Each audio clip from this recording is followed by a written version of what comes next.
Welcome to the audiobook presentation of Cristiano Ronaldo, Sovereignty, and the Science of Longevity. Every generation produces gifted athletes, but history rarely witnesses a figure who transforms elite performance into a lifelong science. This book is a chapter-by-chapter forensic study of an icon who looked at the natural boundaries of human aging and decided to systematically rewrite the rules. Moving from the grinding poverty of a volcanic island in the Atlantic to the absolute pinnacle of global sport, this narrative maps out the actual blueprint behind a legacy of absolute dominance. It explores the high-stakes tactical transitions, intense psychological resilience, and relentless physical optimization required to outlast the natural depreciation of time. Get ready to go behind the media noise, the stadium roars, and the tribal debates to discover the private silence where human inevitability was engineered, one repetition at a time. Chapter 1. The Volcano of Funchal, 1985 to 1997. There is an island in the Atlantic Ocean that does not belong to the calm. It rises from the sea like a fist, volcanic and defiant, its peaks disappearing into cloud, its cliffs dropping without apology into the deep blue below. The Portuguese called it Madeira, the island of wood, when they first arrived in the 15th century and found it blanketed in ancient forest. But there is something else about this island, something that resists easy description.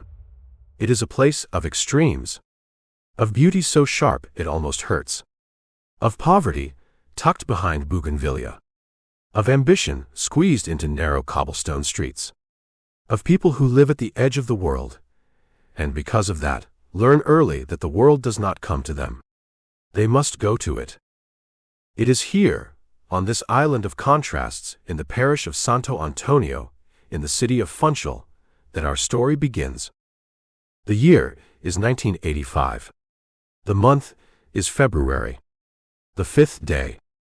Maria Dolores dos Santos Aveiro is in labor. She is 30 years old, and this will be her 4th child. She has been through this before. She knows the particular exhaustion of it, the particular surrender.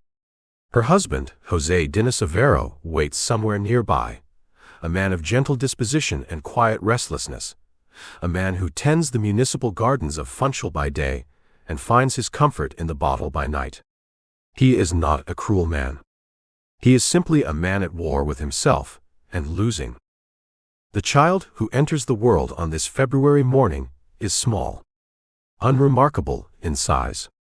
The nurses do what nurses do. The mother does what mothers do. And the child, this particular child, begins the work that will define him for the rest of his life. He cries. His name will be Cristiano Ronaldo dos Santos Aveiro. The Cristiano comes from Ronald Reagan, the American president, whom his father admired. The Ronaldo simply added, as names sometimes are in Portuguese families without great ceremony. No one in that delivery room could have known. No one could have imagined. And perhaps that is the point. Greatness does not announce itself at birth. It does not arrive with fanfare. It arrives the way the Atlantic wind arrives on Madeira, quietly at first, then with a force that bends everything in its path. The house where Cristiano will spend his earliest years sits on a hill in Santo Antonio, a working-class neighborhood that looks down on the harbor and across the wide, indifferent ocean. The house is small by any measure. Genuinely small, the kind of small that teaches you, without anyone saying a word, that space is a luxury.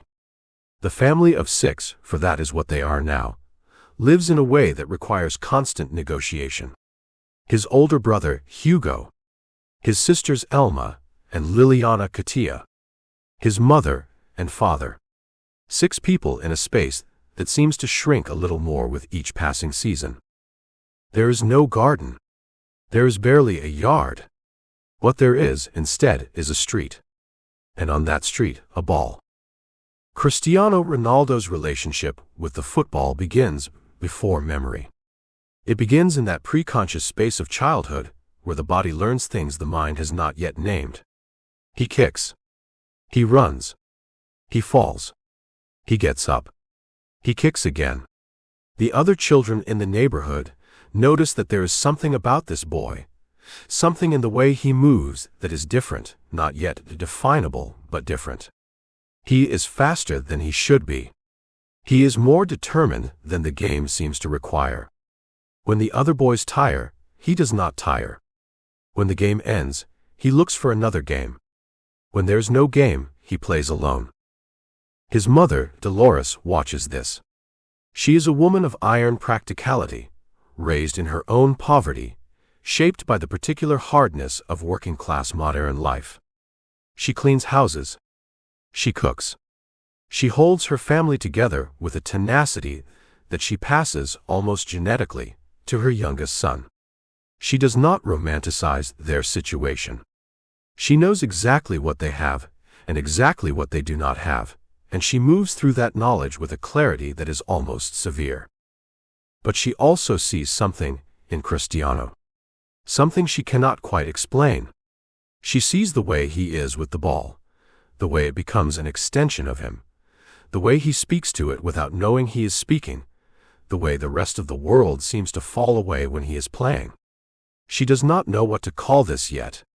She simply knows that it is real. His father, Jose, sees it too in his way. Jose is a kit man at a local club called Andorinha, a small, modest club in the parish of Santo Antonio, the kind of club that exists in thousands of towns across Portugal and across the world, doing the unglamorous work of keeping football alive at the grassroots. It is because of his father that Cristiano first steps onto a proper pitch. It is because of his father that he first understands that football is not just something you do in the street, it is something that has a shape, a structure, a world of its own. He joins the youth academy at Andorinha when he is 8 years old. From the first training session, the coaches notice what everyone in the neighborhood has already noticed. But now they have the language to describe it. He has technical ability, yes. He has speed, yes. But what strikes them most deeply, what stays with them long after the session ends, is his hunger. His insatiable, almost alarming hunger. He does not want to finish when the others want to finish. He does not want to rest when the others rest. He wants more. Always more. It is as if there is something inside him that cannot be filled, and he is at war with the emptiness and winning. 2 years pass. He is 10 years old.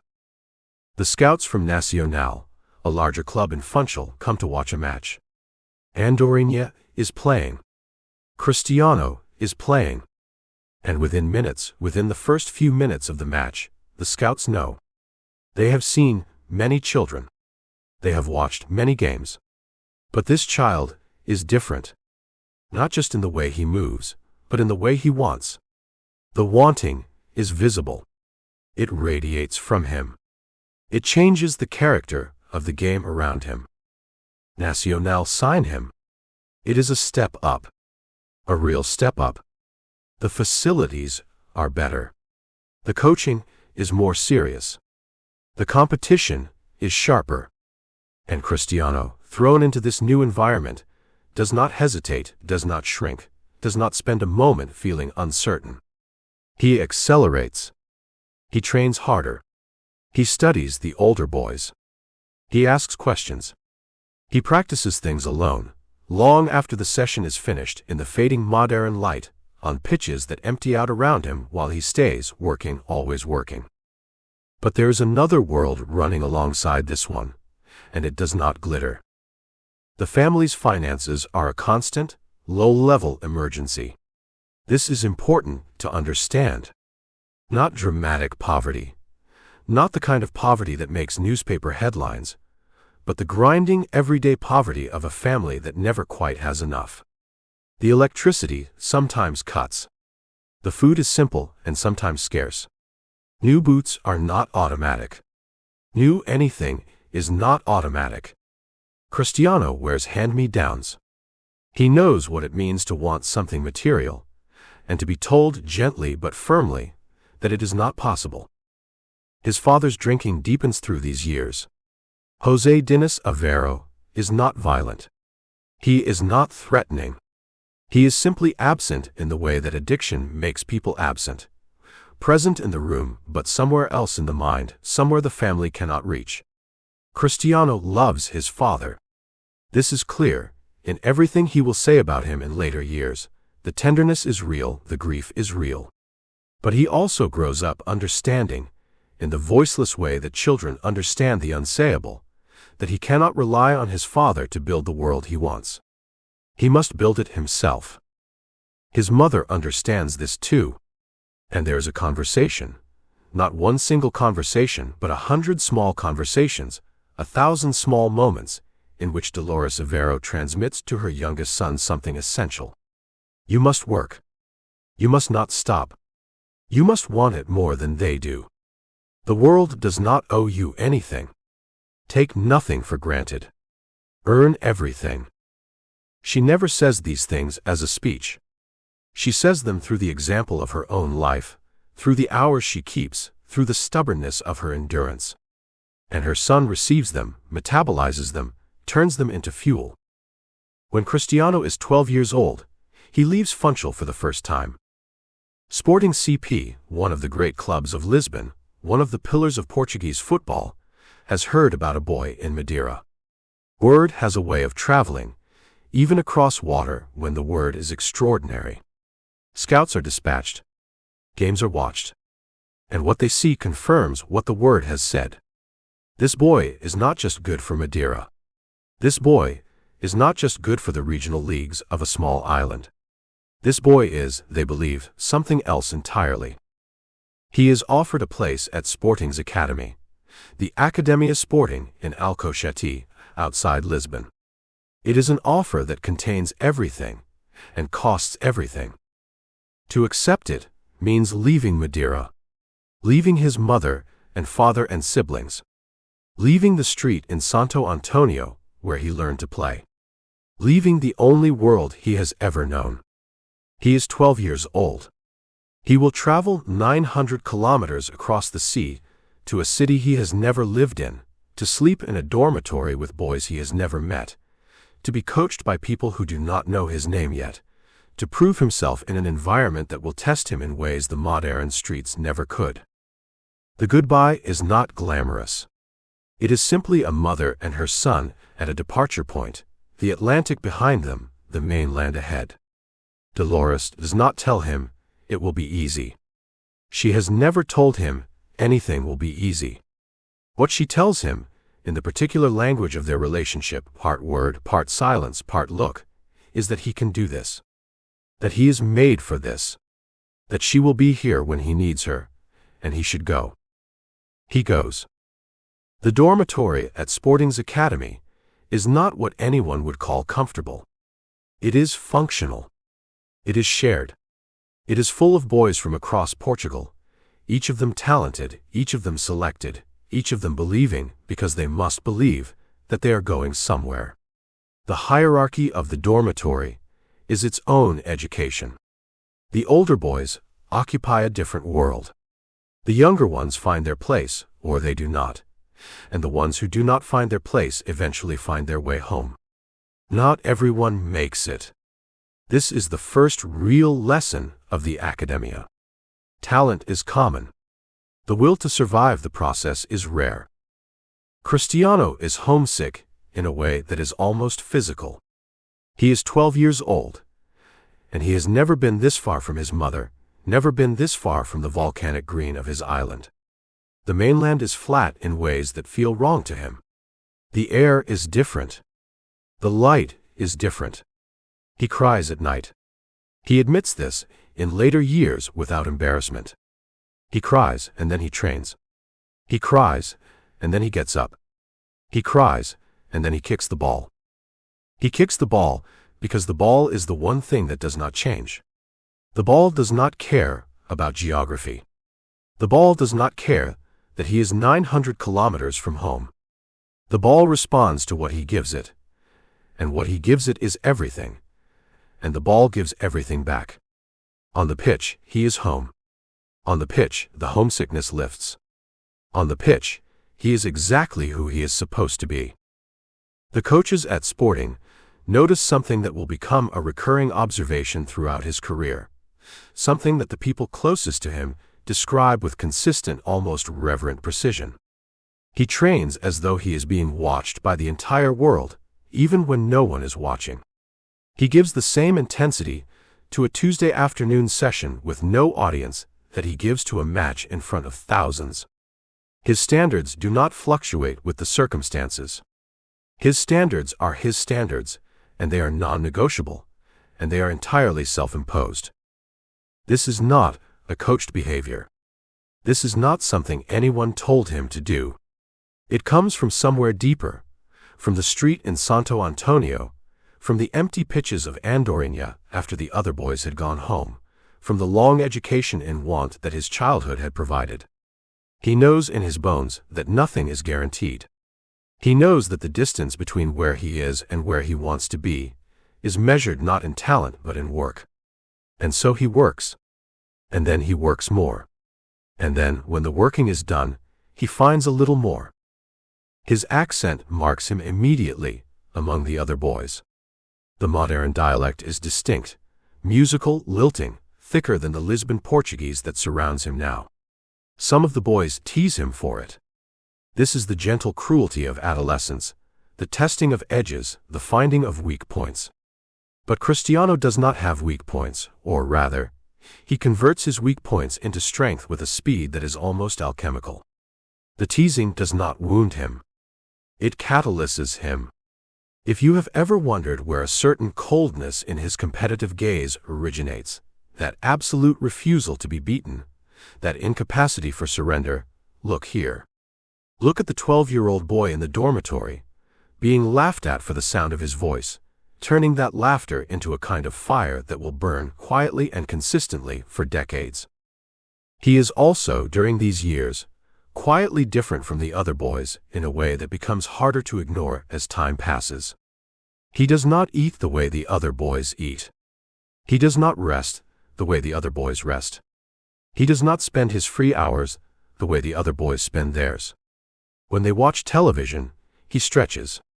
When they play cards, he studies footage of great players, the movements, the choices, the geometry of brilliance. He has begun, without fully knowing he has begun, the project that will occupy the rest of his life. The project of becoming the best version of something that has never existed before. At 13, a discovery that will shadow his teenage years. A racing heart. Not metaphorical, literal.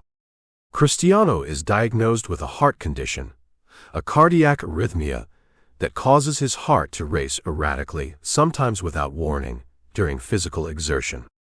For a boy whose entire identity and entire future is bound up in the physical, in the athletic, in the unbroken exertion of his body, this diagnosis is not simply medical news.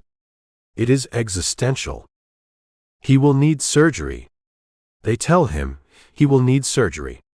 And there is a moment. There must be a moment, though he does not speak of it often, in which the whole architecture of the future trembles. Everything he has worked for. Everything he has sacrificed. Every goodbye. Every dormitory night, every tear, every hour of solitary practice on an empty pitch after dark, all of it suddenly balanced on a knife's edge. He has the surgery. At 13 years old, he goes under anesthetic, and they correct the arrhythmia, cauterizing the pathways in the heart that are misfiring. He wakes up. He recovers. And within weeks, not months, weeks, he is back on the pitch. This moment is worth sitting with. Not just because it is medically interesting, but because of what it tells us about the way this particular person is constructed. Most people, confronted with that kind of fear at that age, would take longer to recover. Not the physical recovery, the psychological recovery, the hesitation, the second-guessing, the new relationship with fragility that a brush with bodily vulnerability tends to produce. Cristiano does not seem to have this second-guessing. He does not emerge from surgery more careful, more tentative. He emerges the same hunger, the same intensity. If anything, and those who coached him through this period suggest exactly this, if anything, he emerges more determined. As though the nearness of the thing he might have lost has simply reminded him, at the deepest level, of how much he wants it. His mother comes to Lisbon during the surgery and the recovery. She stays as long as she can. She is a woman with a family to feed and a life to maintain in Madeira, and the journey is expensive and long, and she makes it without complaint, because this is who she is. When she leaves, the same understanding passes between them again, wordless, certain, foundational. He is all right.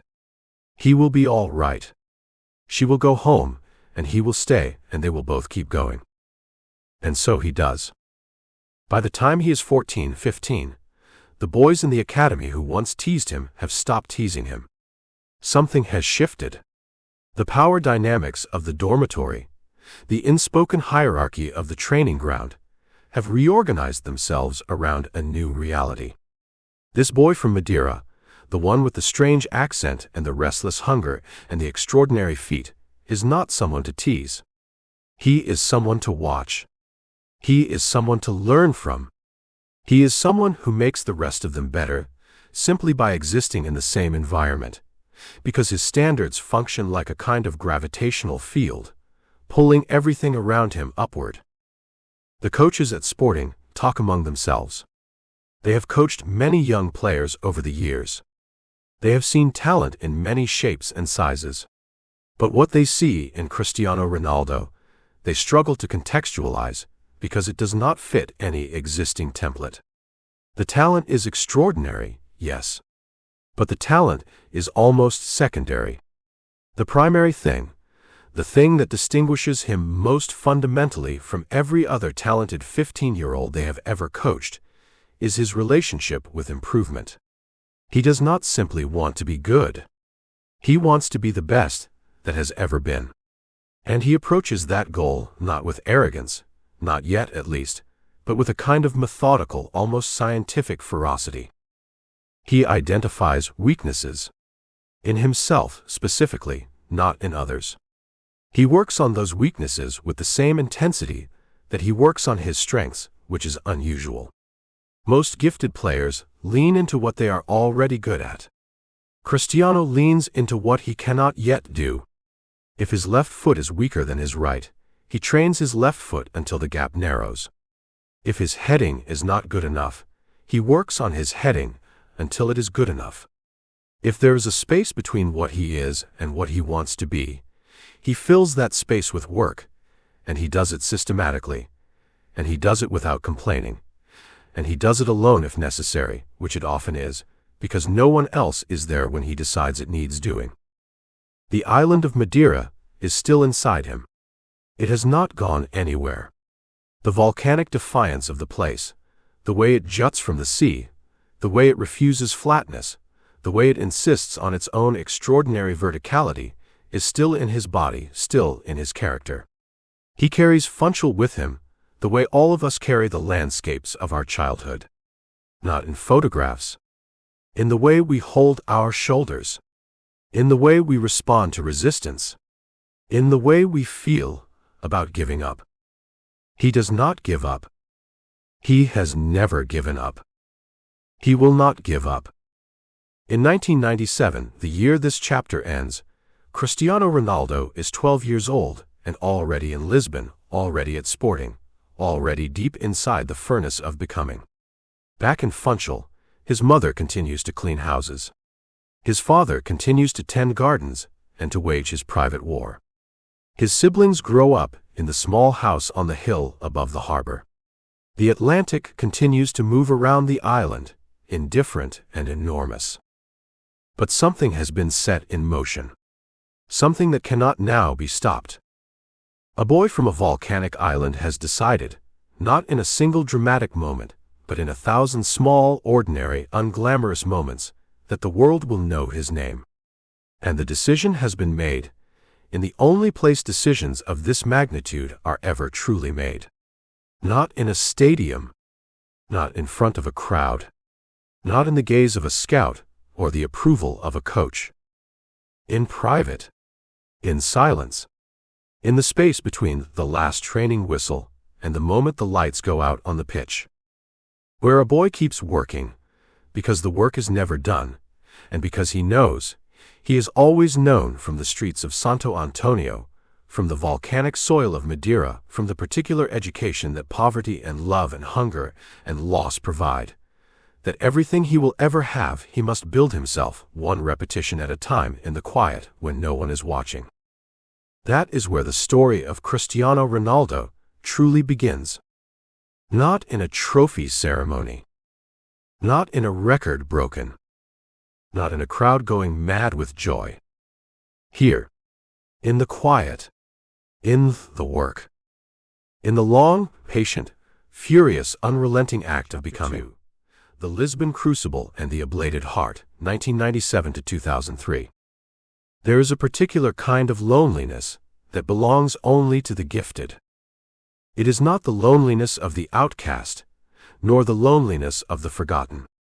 It is something more precise, more architectural. It is the loneliness of the person who can see further than the people around them, who can feel the distance between where they are and where they are going, and who understands with a clarity that is both gift and burden that the journey between those 2 points cannot be shared. Not really. Not fully. Others can walk beside you for stretches of it. But the deepest part of the road, the part that matters most, you walk alone. Cristiano Ronaldo arrives in Lisbon at the age of 12, carrying this loneliness like a second skin. He does not call it loneliness. He probably does not have a name for it at all. He is 12. He is homesick. He is on the mainland for the first time in his life, and the flatness of the landscape around the Tagus estuary feels like an affront to everything his body has always known. Madeira is vertical. Madeira rises. Lisbon sprawls and flows. Even the light is different, thinner, less saturated, without the oceanic intensity that the Atlantic gives to an island that has nowhere to hide from the sky. The Academia Sporting sits in Alcochete, a small town east of Lisbon on the southern bank of the estuary. To reach it from the city, you cross the Vasco da Gama Bridge, the longest bridge in Europe, stretching nearly 11 miles across the Tagus, and the crossing itself has the quality of a threshold. On one side, the city. On the other, the work. The academy is modern, well appointed by Portuguese standards, a serious institution with serious intentions. It has produced players before. It will produce players again. But it has not produced anything quite like what is about to emerge from its pitches and dormitories over the next several years. The first weeks are the hardest. This is always true for everyone, in every context where the uprooting is total. But for Cristiano, the first weeks carry a specific weight. He is not just adjusting to a new place. He is adjusting to a new world, a world with different rules, different social codes, different accents, different assumptions. The boys around him are almost all from the mainland. Their Portuguese sounds different to his ear, and his sounds different to theirs, and in the small, pressurized ecosystem of a football academy dormitory, difference is always the first thing that is noticed and the first thing that is tested. He is teased. He has spoken of this. Not bullied in the serious sense, not threatened, not harmed, but teased in the way that adolescent boys tease, which is to say with precision and without mercy. The modern accent, the way he speaks, the island he comes from. These become the instruments of a low-level social testing, the kind of thing that is designed, consciously or not, to locate the limits of a person, to find out how much discomfort they can absorb before they crack, before they plead, before they change. Cristiano does not crack. He does not plead. He does not change the way he speaks, does not smooth his accent into something more palatable to mainland ears. He absorbs the teasing the way good fighters absorb punches, not by becoming numb to them, but by converting the energy they carry into something useful. Anger, refined into focus. Humiliation, refined into ambition. Every joke at his expense becomes a small deposit in an account that he is building, quietly, systematically, and that he intends one day to spend. But in the evenings, in the half-dark of the dormitory, when the day's training is finally over, he is lonely in the way that 12-year-old boys are lonely, completely, and without the vocabulary to explain it. He calls his mother when he can.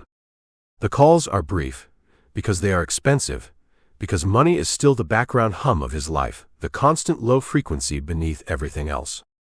Dolores Avero's voice on the telephone is not sentimental. She does not baby him. She asks if he is training. She asks if he is eating. She asks if he is working hard. He says yes. She says good. The call ends. And in the brevity of it, in the no-nonsense love it contains, he finds something that steadies him. She is not worried about him, which means he should not be worried about himself, which means he should get up in the morning and train. He gets up. He trains. The coaches at Sporting's Academy in these years are working within a system that is, by European standards, sophisticated. Sporting have always prided themselves on their youth development. It is a point of institutional identity, almost of ideology. The Academy is not simply a talent factory.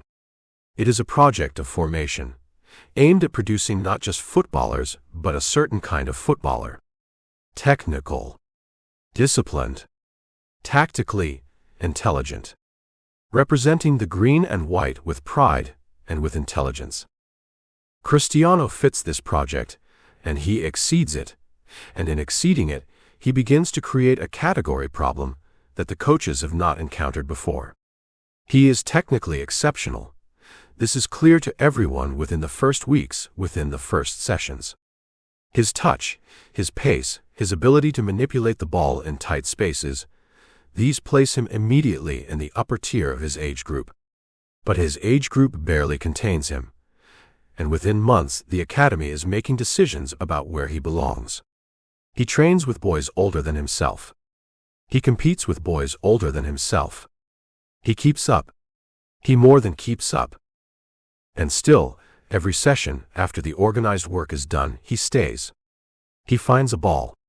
He finds a wall, or a partner, or simply the open space of the pitch, and he continues. The coaches watch him do this and they leave him to it, because they understand, or they begin to understand, that the rules that govern other players do not quite apply here. You do not tell this boy when training ends. Training ends when he decides it ends. The year is 1998. He is 13 years old. And the body, which has been working so hard, which has been asked to do so much, which has been carrying not just the physical demands of elite youth football, but the entire psychological weight of dislocation and ambition and grief, the body sends a signal.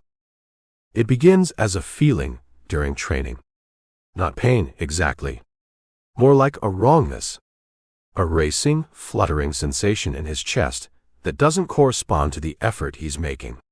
His heart, which should be responding in proportion to the exertion, is instead doing something erratic, something that falls outside the expected parameters, something that frightens him before he has the medical language to understand what it means. He mentions it to the coaching staff. He is examined. Tests are conducted. And the diagnosis that comes back is both specific and, for a 13-year-old boy, whose entire future is predicated on his body's capacity to perform at the extreme edge of human physical capability, genuinely terrifying. Tachycardia. Specifically, a condition in which the heart's electrical system misfires, causing episodes of dangerously elevated heart rate during exercise. The racing is not just uncomfortable. It is dangerous. Left untreated, in an athlete pushing his cardiovascular system to the limits that Cristiano pushes his, the condition could have consequences that no one wants to name out loud. Surgery is the recommendation. Catheter ablation, a procedure in which thin tubes are threaded through the blood vessels to the heart, and the abnormal electrical pathways causing the arrhythmia are located and cauterized. Burned. Corrected at the source. It is not, by surgical standards, an enormously complex procedure. But it is surgery on the heart of a 13-year-old boy who wants to be a professional footballer, and the word surgery, in that context, carries a weight that is almost impossible to overstate. Dolores Aveiro comes to Lisbon. She makes the journey from Madeira. Expensive, long, logistically complicated for a woman with the responsibilities she carries, and she is there when they prepare her son for the procedure. What passes between them in that hospital, in the hours before the surgery, is not documented. We do not have the words of it, but we can imagine the quality of it, the particular communication between a mother of iron and a son of fire, two people who have never had the luxury of softness, sitting together in a hospital room, holding the possibility of the worst-case scenario in the air between them without flinching. He goes in. They do the procedure. He comes out. The recovery is measured in days and weeks. For Cristiano, it is measured in impatience. He is not good at recovery. He is not built for the passivity of recuperation. The stillness required by the healing body is antithetical to everything in his character, and the days he spends in the hospital and then in careful convalescence are, in their own way, as demanding as anything he has faced on a training pitch. He must be still. He must wait. He must trust a process that he cannot control with effort. He is told that the procedure was successful. He is told that the electrical pathways in his heart have been corrected, that the misfiring has been resolved, that he should be able to return to full training in a matter of weeks. He receives this information, and he does what he always does with good news. He translates it immediately into action. Weeks. Fine. He will spend the weeks preparing. He will do what he can with what he has. He will return to the pitch, not as someone who has been through something, but as himself, exactly himself, unchanged in hunger, undiminished in ambition. When he returns to training, the coaches watch him carefully. They are looking for hesitation.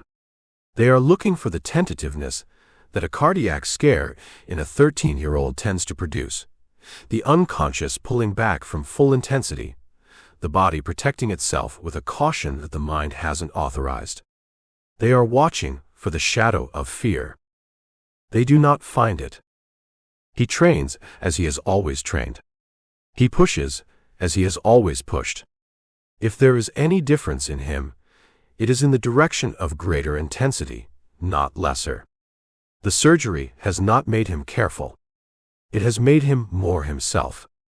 It is as though the brush with the thing he might have lost, the career, the future, the project of becoming, has simply stripped away any ambiguity about what matters to him. The surgery has clarified, and from that clarity, he accelerates. The years from 13 to 15 are years of accumulation. Not dramatic accumulation. Not the kind of thing that makes headlines, not the kind of thing that people will recount in detail. But quiet, compounding accumulation of the kind that changes everything. Every training session deposits something. Every extra hour, every extra repetition, every evening spent with a ball when the pitch is empty and the other boys are elsewhere, all of it accumulates. And by the time he is 15, the accumulation is visible. It is impossible to ignore. It is changing the atmosphere around him. He is now playing regularly with the under-16s and the under-17s, competing against boys 2 and 3 years older, and he is not merely surviving this competition. He is thriving in it. He is the best player on pitches, where he is among the youngest. He is creating moments that the older boys, the boys with more physical development, more experience, more everything, cannot create. His brain on a football pitch is operating at a frequency that the calendar age doesn't predict, doesn't explain, doesn't account for. The coaches begin to use a phrase among themselves. They say that Cristiano Ronaldo is not developing at the pace of a normal player. They say this not as a concern, but as an observation of something almost unprecedented. Normal players develop in curves, periods of rapid growth followed by plateaus, regressions, consolidations. Cristiano's development does not plateau. It does not regress. It is a consistent, relentless upward gradient, steeper than anything the Academy has seen before. His body is changing too in these years. The boy who arrived at 12, slight, quick, all nerve and speed, is becoming something more substantial. He is growing. His frame is filling. He is becoming the kind of player whose physical presence matches his technical gifts, whose body can sustain what his ambition demands. He becomes attentive to this process in a way that is, for a 15, 16-year-old, unusually deliberate. He pays attention to what he eats. He pays attention to how he sleeps.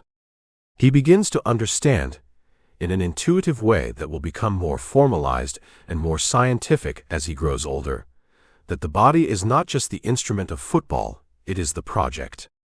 The body is what must be built and maintained and protected and optimized. This understanding does not come from a book. It does not come from a nutritionist or a sports scientist, not yet. It comes from the same source that everything in Cristiano Ronaldo comes from himself, from the inside, from the relentless self-interrogation of a person who cannot stop asking what more is possible. At 16, Sporting promote him to the B team. And then, with a speed that causes something of an institutional intake of breath, the question of the first team begins to be asked. Not whispered. Asked. Openly. In training sessions where Cristiano joins the senior players and holds his own, more than holds his own, the question becomes not whether he is ready, but whether they can justify waiting any longer. The senior squad at Sporting Lisbon in the early 2000s is a team of professionals, of experienced men, of players who have been through the full arc of a career, the hopes, the disappointments, the adjustments, the negotiations with reality that a long footballing life requires. They have seen young talent before. Sporting produces young talent the way the Douro produces wine, regularly with craft, with a certain pride.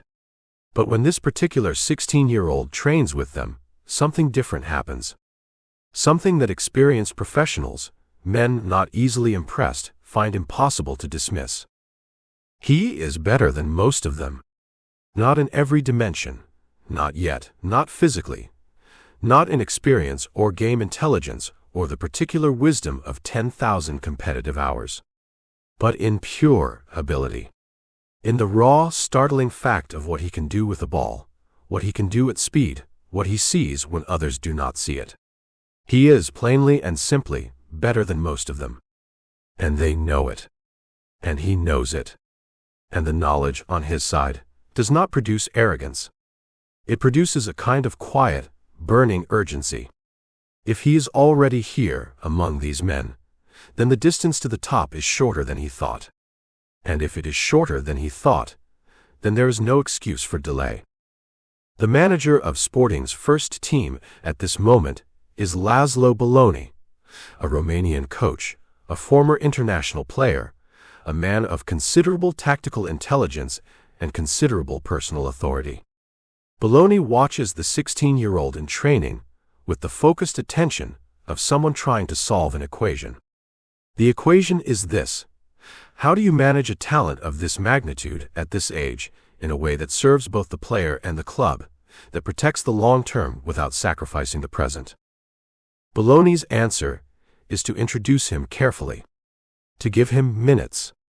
Real minutes, not token appearances, not the kind of patronizing gesture of allowing a youth player 5 minutes at the end of a dead match. Real minutes in real games against real opposition.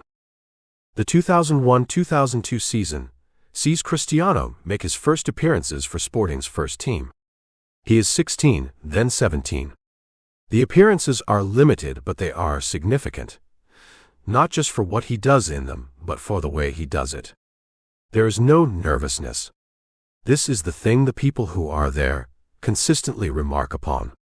A 16-year-old making his first team debut for a major Portuguese club, in front of a crowd, against professional opponents. The script says nerves. The script says tentativeness. The script says a boy finding his feet. Cristiano does not follow the script. He plays with the same intensity, the same directness, the same absolute refusal to be second best that he brings to every training session. The crowd notices. The opponents notice.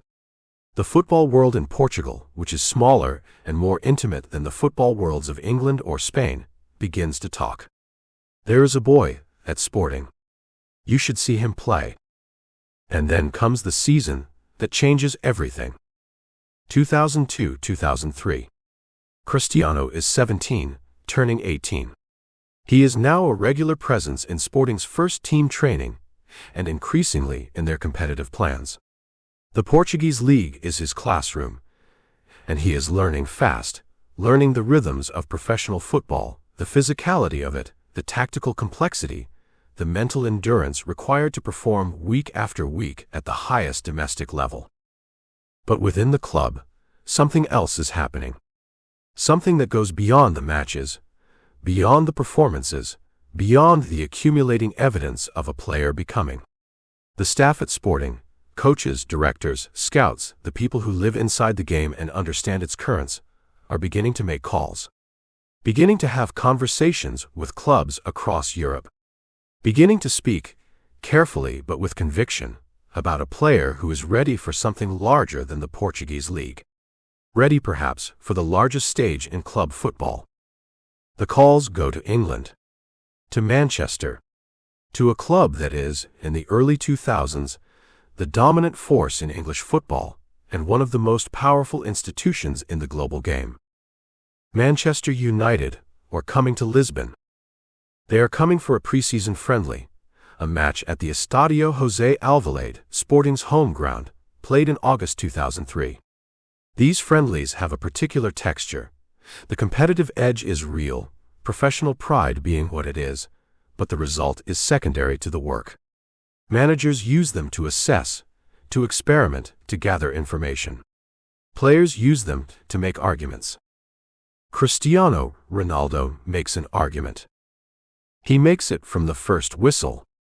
He makes it against players of genuine quality. Manchester United's first team is, in the summer of 2003, one of the best collections of footballers assembled in European football. Rio Ferdinand, Roy Keane, Ruud van Nistelrooy, Ryan Giggs. These are not training ground phantoms. These are real, serious, world-class professionals. And Cristiano Ronaldo, 18 years old, tears them apart. He runs at them. He beats them. He creates chances. He electrifies the Alvalade in the way that certain players, on certain evenings, can electrify a stadium, by doing things with the ball that the crowd knows in its bones it should not be possible to do. The Manchester United players, to their credit, do not hide their reaction. After the match, in the tunnel, in the dressing room, they go to their manager. The manager is Sir Alex Ferguson. And the United players, these experienced, successful, thoroughly unsentimental men, say something to Ferguson that they have probably never said before, that in the ordinary course of a career they would have no reason to say. They say, "You have to sign him." Not a suggestion. Not a recommendation. A demand, almost. A collective insistence from a group of players who have just spent 90 minutes being made to look ordinary by an 18-year-old from Madeira. Ferguson has already seen what they have seen. He does not need to be told. He has been in football for long enough. He has managed football's greatest players, nurtured football's greatest careers, developed an eye for talent that is itself one of the most celebrated instruments in the history of the game. And he knows immediately and completely that what he has just witnessed is not ordinary. What he has just witnessed is the future. The negotiations begin almost immediately. Sporting Lisbon, aware of what they have, aware of the interest, negotiate from a position of reluctant sellers. They do not want to let him go, not really, but they understand that the world has made its judgment, and the world is not wrong. The fee agreed is £12 million. In 2003, for an 18-year-old, this is a significant number. It will come to seem, within a few years, like the most extraordinary bargain in the history of football. But before the move is completed, before the contracts are signed and the photographs taken and the announcements made, before all of that, there is a moment that deserves to be held. A moment that does not happen in public. It happens in Madeira. It happens when Cristiano goes home, as he always goes home, as he has always made the journey back across the water to the island that made him, and sits with his mother and tells her what has happened. What is about to happen? That a club called Manchester United, in a country called England, wants to pay £12 million for the right to have him play for them. That Sir Alex Ferguson, whose name even Dolores Aveiro knows, wants him. The conversation between them is private. It always has been. But the feeling of it, the particular quality of that moment between a mother who cleaned houses and a son who will now play football in front of 70,000 people in one of the great stadiums of the world, that feeling is not hard to imagine. It contains everything. Every goodbye at the harbor. Every expensive phone call. Every tear in a dormitory. Every extra hour on an empty pitch. Every moment of loneliness and hunger and work and more work and still more work. It was all for this. Not for the money. Not for the fame. For the proof. For the vindication of something that Dolores Aveiro had always believed, that Cristiano Ronaldo had always believed, that the streets of Santo Antonio had whispered to a boy who was small and fierce and burning with something that the world had not yet found a name for. He was good enough. He was always good enough. He was always going to be good enough. And now the world agrees. He will go to Manchester. He will wear the number 7, the number that Cantona wore, that Beckham wore, that carries at Old Trafford a weight of history and expectation almost impossible for any individual to bear. He will go to England, to a new language and a new climate and a new level of competition and a new degree of scrutiny. He will do what he has always done. He will work. He will endure. He will become. The volcano of Funchal has been building pressure for 18 years. What happens next is the eruption. Forge of the Red Devil, 2003 to 2006. There is a kind of arrival that is also a reckoning. Not the arrival of the traveler who comes to a new place and marvels at its strangeness, who moves through it with the pleasant detachment of the visitor, who knows that if the strangeness becomes too much, the return journey is always available. That kind of arrival is cushioned by its own impermanence. What Cristiano Ronaldo experiences in the late summer of 2003, when he steps off a plane in Manchester and into the grey, damp, perpetually overcast reality of England's northwest, is something categorically different. This is the arrival of a person who has burned the boat, who has made the commitment total, who has chosen this place, this club, this enormous and unforgiving stage, and must now inhabit it completely without reservation, without the option of retreat. He is 18 years old. Manchester greets him the way Manchester greets everyone, with indifference and with rain. The city does not adjust itself to accommodate new arrivals, no matter how gifted, no matter how anticipated. It goes about its business. The trams run. The markets open. The football crowds gather and disperse. And somewhere in the middle of all of it, a young man from a volcanic island in the Atlantic tries to work out where, in this vast, grey, magnificent, bewildering city, he belongs. The city of Manchester, in 2003, is a place in transformation. The post-industrial melancholy that defined it through much of the 20th century, the closed mills, the silenced factories, the particular English sadness of a place that was once the engine of the world and has had to find a new purpose, is giving way to something newer, more energetic, more complicated. The northern quarter buzzes. The Bedtime Tower is under construction. The city is building itself again. There is, in its atmosphere, a kind of aggressive optimism that is not entirely unlike the atmosphere of the person who has arrived to play football in it. Old Trafford sits to the west of the city centre, across the Irwell in Stretford. It is not a beautiful building in any conventional architectural sense. It is vast and functional and slightly forbidding, the Theatre of Dreams they call it, a name that contains both the promise and the pressure. 76,000 seats. The history of English football, pressed into every girder and turnstile. Busby, Best, Charlton, Cantona, Beckham. The number 7, passed from legend to legend like a burning torch. And now, astonishingly, it is being handed to an 18-year-old from Madeira. The announcement of the shirt number is itself a statement. Sir Alex Ferguson is not a man who makes statements carelessly. He has managed Manchester United since 1986, 17 years at this point, an eternity in the modern game. And in those 17 years he has built and rebuilt the club multiple times, has won 8 league titles and 2 Champions Leagues, has managed players of the very highest caliber and the very strongest personalities.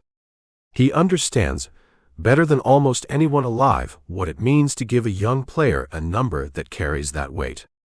He understands what it asks of the person who wears it. He gives it to Cristiano Ronaldo anyway. This is the first lesson of the Ferguson mentorship, and it is delivered not in a conversation but in a gesture. Ferguson is saying, I believe you can carry this. I believe you are ready to carry this. Not that you are already everything the number requires. He knows the boy is 18, knows the journey ahead is long, but that you have what it takes to grow into it. That the number will not crush you. That you will grow to fill it. Cristiano receives the number 7, the way he has received every challenge of his life. Not with false modesty. Not with the performance of humility that such moments sometimes produce in young men who are actually terrified. He receives it with a direct, almost startling confidence, a confidence that some people in those early weeks and months will misread as arrogance. But it is not arrogance. It is self-knowledge. It is the product of years of work so thorough, so committed, so uncompromising in its standards, that the person who has done the work has earned the right to know exactly who they are. He knows who he is. He is the best footballer of his generation.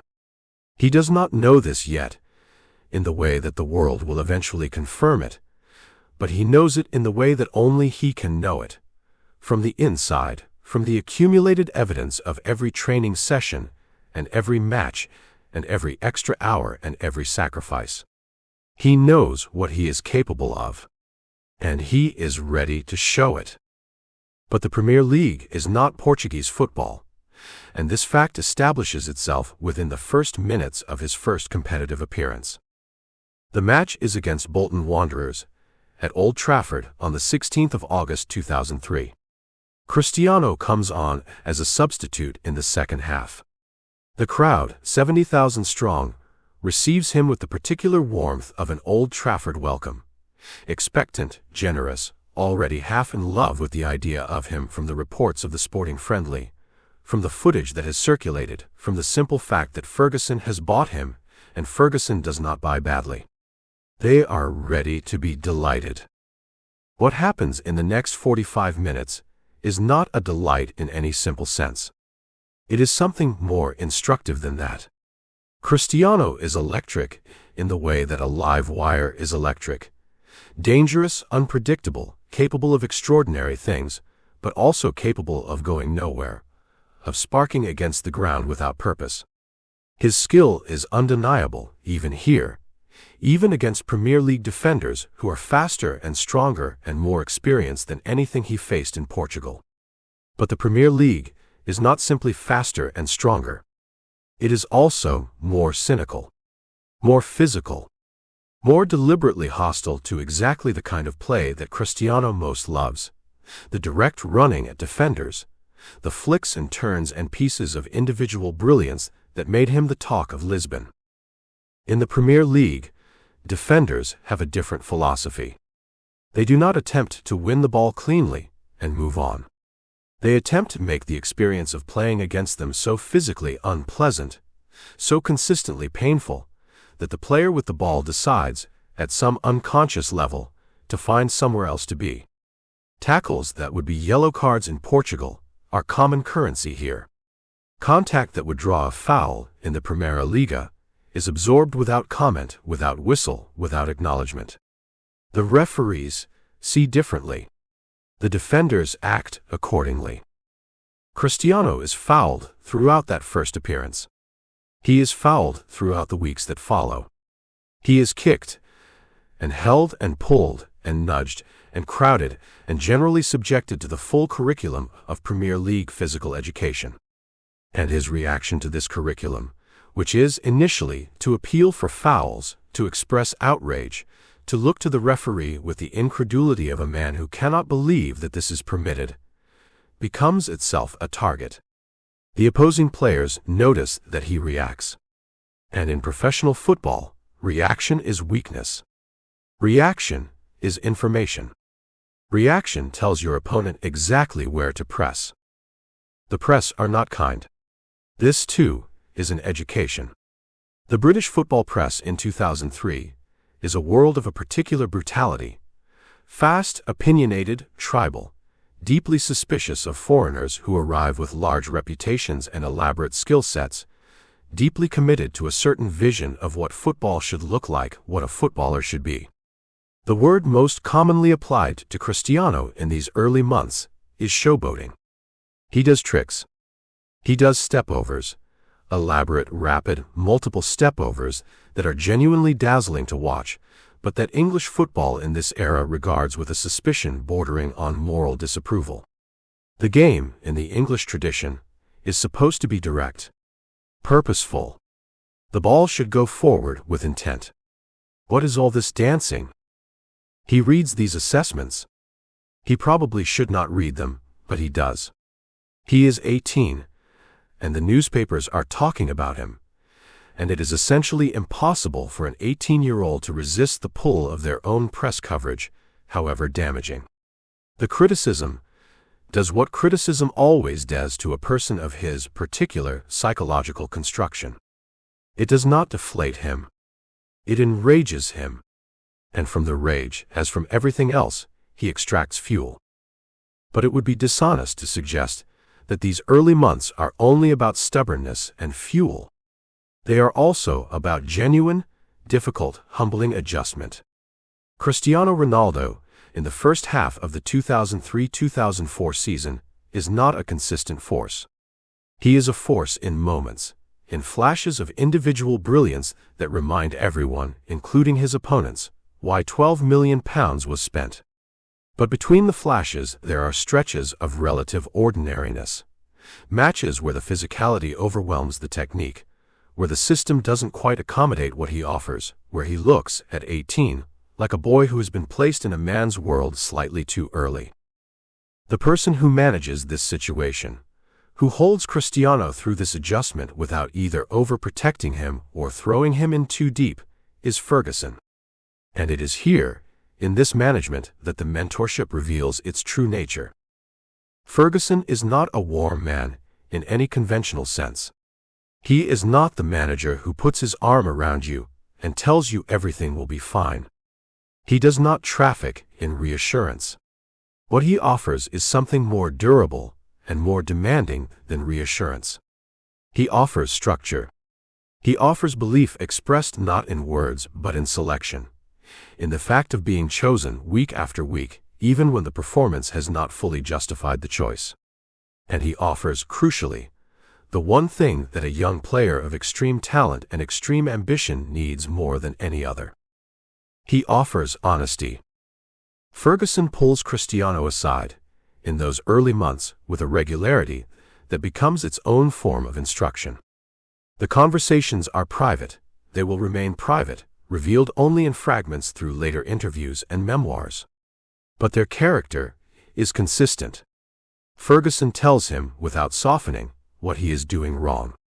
He tells him about the stepovers, about the fact that the Premier League will tolerate showboating for exactly as long as it takes the opposition to work out that the showboating is the destination, not the journey. He tells him that the tricks are magnificent and mostly useless if they don't end in a goal or an assist or a clear advantage for the team. He tells him that the reaction to fouls must stop because the reaction is giving opponents exactly what they want. And then, and this is the crucial part, the part that distinguishes great management from merely competent management, he tells him what he is doing right. He tells him that the pace is extraordinary, that the work rate is extraordinary, that the hunger, the thing that cannot be coached, the thing that either is or isn't inside a person, is unlike anything he has seen in 30 years of management. He tells him that the ceiling, if Cristiano continues to do what he does, if he refines what needs refining and eliminates what needs eliminating, is essentially without limit. Without limit. For a boy from Madeira who grew up in a house without enough space, without enough money, without enough of almost everything material, the phrase without limit lands like a physical thing. It is not just encouragement. It is permission. Permission to want as much as he wants. Permission to believe that the scale of his ambition is not excessive, not delusional, not the fantasy of a boy who doesn't understand how the world works.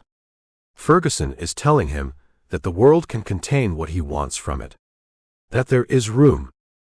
The 2003-2004 season unfolds. Cristiano finds his feet, gradually, then more quickly, then with an acceleration that suggests the finding was always imminent, that it was simply a question of time and exposure, and the slow metabolizing of an environment that was, initially, deeply alien. He scores his first Premier League goal. He begins to produce moments of genuine, match-turning quality on a more consistent basis. The stepovers remain. They will always remain. They are part of him, but they become purposeful. They become a weapon rather than a display. He learns to use them, not to dazzle, but to unbalance, to create the half-second of uncertainty in a defender's weight distribution that is all a player of his pace requires. The dressing room is its own education. Manchester United's squad in 2003 and 2004 contains players of extraordinary stature. Roy Keane, the captain, is a man of such forceful personality that the entire dressing room organizes itself around his expectations. Keane does not tolerate anything less than total commitment. He does not accept weakness. He does not accommodate excuses. And his attitude toward the young Portuguese is not initially warm. Keane's warmth has never been his primary offering, but it is respectful in the specific way that Keane's respect works. He respects effort. He respects toughness. He respects the person who gets knocked down and gets back up without complaint. Cristiano gets knocked down constantly in this period. He gets back up without complaint. Keane notices. Ryan Giggs is another presence that matters enormously in these years. Giggs is 30, and at the peak of his maturity as a player, the young Welsh wizard of the 90s has evolved into something more complete, more technically rounded, more tactically sophisticated. He has been at United his entire career. He knows the club's rhythms, its demands, its culture in a way that no new arrival can initially know. And he takes an interest in Cristiano, not an obvious formalized mentorship, but the quieter kind. Leading by example in training. Showing, through the daily evidence of his own professionalism, what it looks like to maintain elite standards over a long career. Cristiano watches. He absorbs. He adds what he sees to the project of himself. The 2004-2005 season brings greater consistency. He is 19, and the extraordinary physical gifts that were always evident are now beginning to combine with something that physical gifts alone can never provide: experience.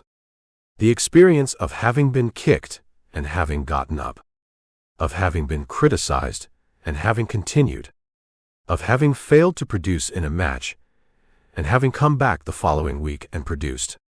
Each of these experiences is a deposit. Each one adds a layer of resilience, of sophistication, of the kind of intelligence that only the game itself can teach. He is named in the PFA Young Player of the Year shortlist. The wider football world is beginning to formalize what those inside Old Trafford have known since the preseason friendly in Lisbon. This player is not simply promising. This player is something that the game produces once in a generation, if it is lucky. But there is another side to these years, a side that runs parallel to the football and that shapes him in ways that are less visible but no less significant. He is lonely again. Not the dormitory loneliness of the 12-year-old in Alcochete. Something more adult and more complex than that. He is in a city where he does not speak the language fluently. His English is improving, but in 2003 and 2004, it is still rudimentary, still functional at best, still a barrier between him and the full texture of the world he's living in. He is in a country whose culture is, in ways both large and small, deeply foreign to him. The food is different. The social rhythms are different. The relationship between people in England, the reserve, the indirectness, the elaborate social coding of a culture that says one thing and means another, is entirely unlike the directness of Southern European life, the warmth of Madeira, the openness of Funchal streets. He misses his mother. He misses his island. He misses the Atlantic light and the smell of the volcanic soil after rain, and the particular energy of a small community where everyone knows everyone, and the football is played on streets, and the ocean is always visible from wherever you are standing. He does not go home to Madeira as much as he would like, because the season does not permit it, because the demands of professional football in England are total and relentless, and the calendar leaves almost no room for anything that is not football. He calls his mother. He flies her to Manchester when the schedule allows. He takes care of her financially. This becomes true very early, the reversal of the dependency completing itself almost as soon as the money allows it. The woman who cleaned other people's houses so that her son could eat will not clean houses anymore. This is not negotiable. This is the first and most fundamental thing that the money will be used for. It is also in these years that the physicality of Cristiano Ronaldo begins its deliberate transformation. He has always been fast. He has always been technically brilliant. But fast and brilliant are not, by themselves, enough to survive the Premier League at the level he intends to survive it. What he needs, what the English game is teaching him through the medium of constant physical punishment, is strength. Real, functional, football-specific strength. The strength to hold the ball under pressure. The strength to ride challenges that would knock a lighter player off his feet. The strength to win aerial duels, to shield possession, to impose his body on a game the way the great players impose their bodies. He begins to build this strength with the same systematic intensity he brings to everything else. The gym sessions that are optional for other players are mandatory for him, mandatory by his own decree, not anyone else's. He works with United's fitness staff.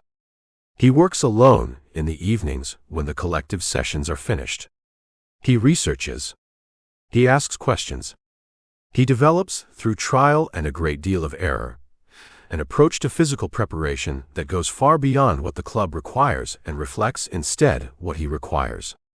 Which is everything. Which is always more than what is required. The 2005-2006 season is the season in which the transformation becomes fully visible. Cristiano is 20, then 21.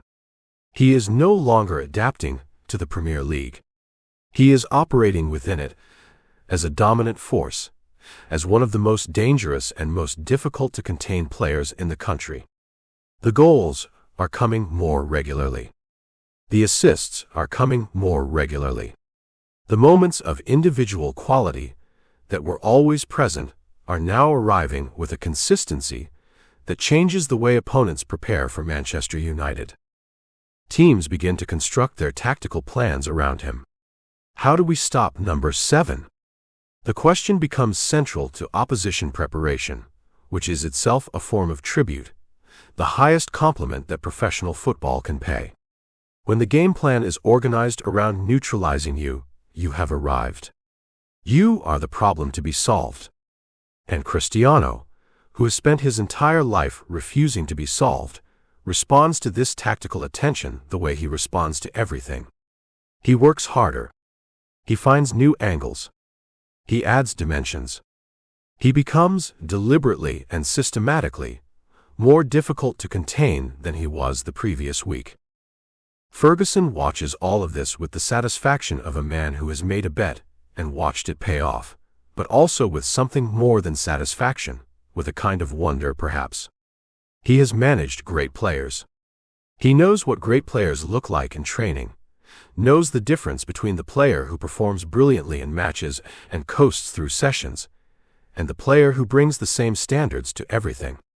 The latter category, in his experience, is vanishingly small.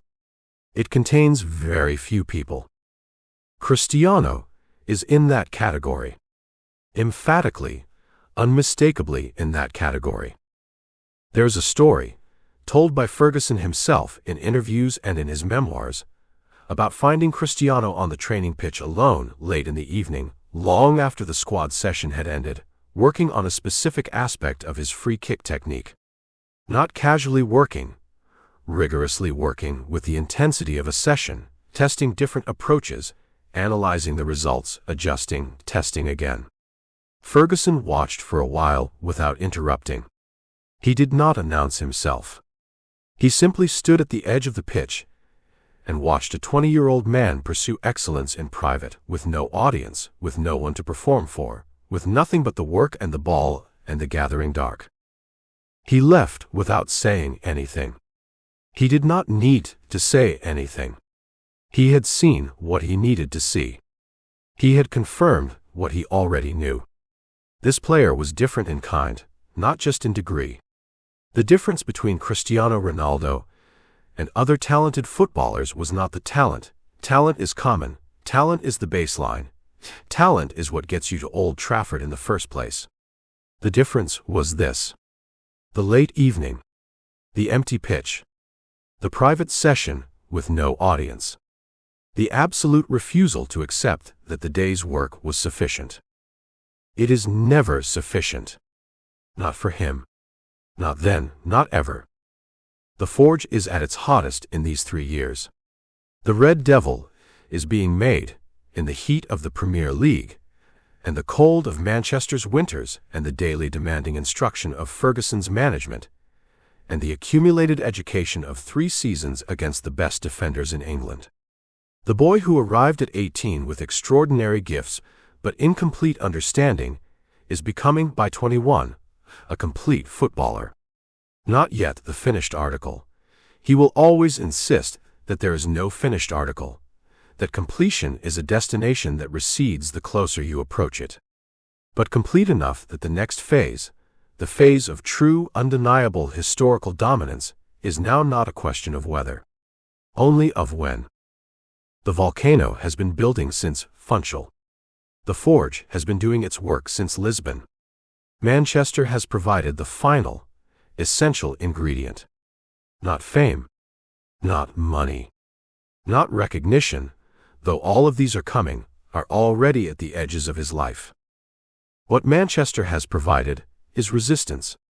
The particular, valuable, irreplaceable resistance of a league and a culture that does not give way easily, that does not flatter, that does not accommodate, that tests you every week against opponents who want to stop you, and who have studied how to stop you, and who will do everything within the laws of the game, and sometimes slightly beyond them, to make you ordinary.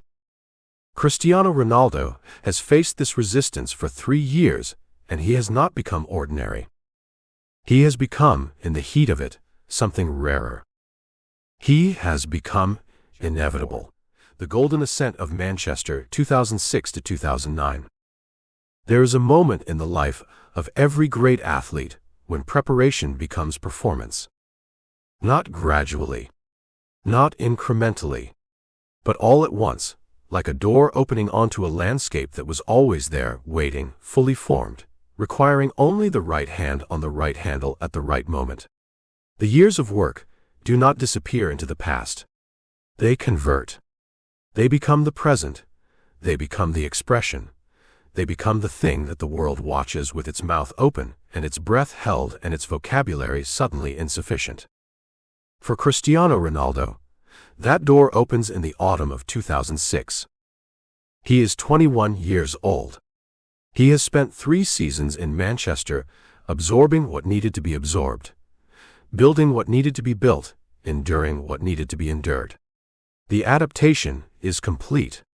The forge has done its work. What stands on the training pitches of Carrington in the early weeks of the 2006-2007 season is not a boy becoming a man, not a talent becoming a player. What stands there is something finished in its essential form, something that the game has never quite seen before and will spend the next 15 years trying to understand. The body first, because the body is where it begins, where it always begins with Cristiano Ronaldo. The slight, rapid, nerve and speed boy who arrived from Madeira at 18 has been replaced by something architecturally different. The frame is now substantial, broad-shouldered, narrow-waisted, the musculature of the upper body developed to a degree that is unusual for a wide forward, for a player whose primary weapons have always been pace and technique. He has engineered this deliberately, systematically, over 3 years of work in the gym that went far beyond what any coach required of him. He has understood something that most players understand only partially, and most fans almost not at all, that in the modern game, at the highest level, technical quality and physical power are not in competition. They are complementary. The player who has both, who can dribble at full pace and cannot be knocked off the ball and can head the ball as well as he can strike it, and can run for 90 minutes without the pace declining, that player is a different category of problem. He has made himself that player. The 2006-2007 season begins, and within weeks it is clear that something has changed. Not just improved, changed. The Cristiano of previous seasons was capable of moments that took the breath away. The Cristiano of 2006-2007 is capable of entire matches that take the breath away, of sustained periods of dominance that are qualitatively different from individual brilliance. He is not producing one extraordinary moment per game. He is producing multiple extraordinary moments per game, and he is doing it with a consistency week after week that removes any possibility of luck or form or fortunate circumstance. He scores, and then he scores again.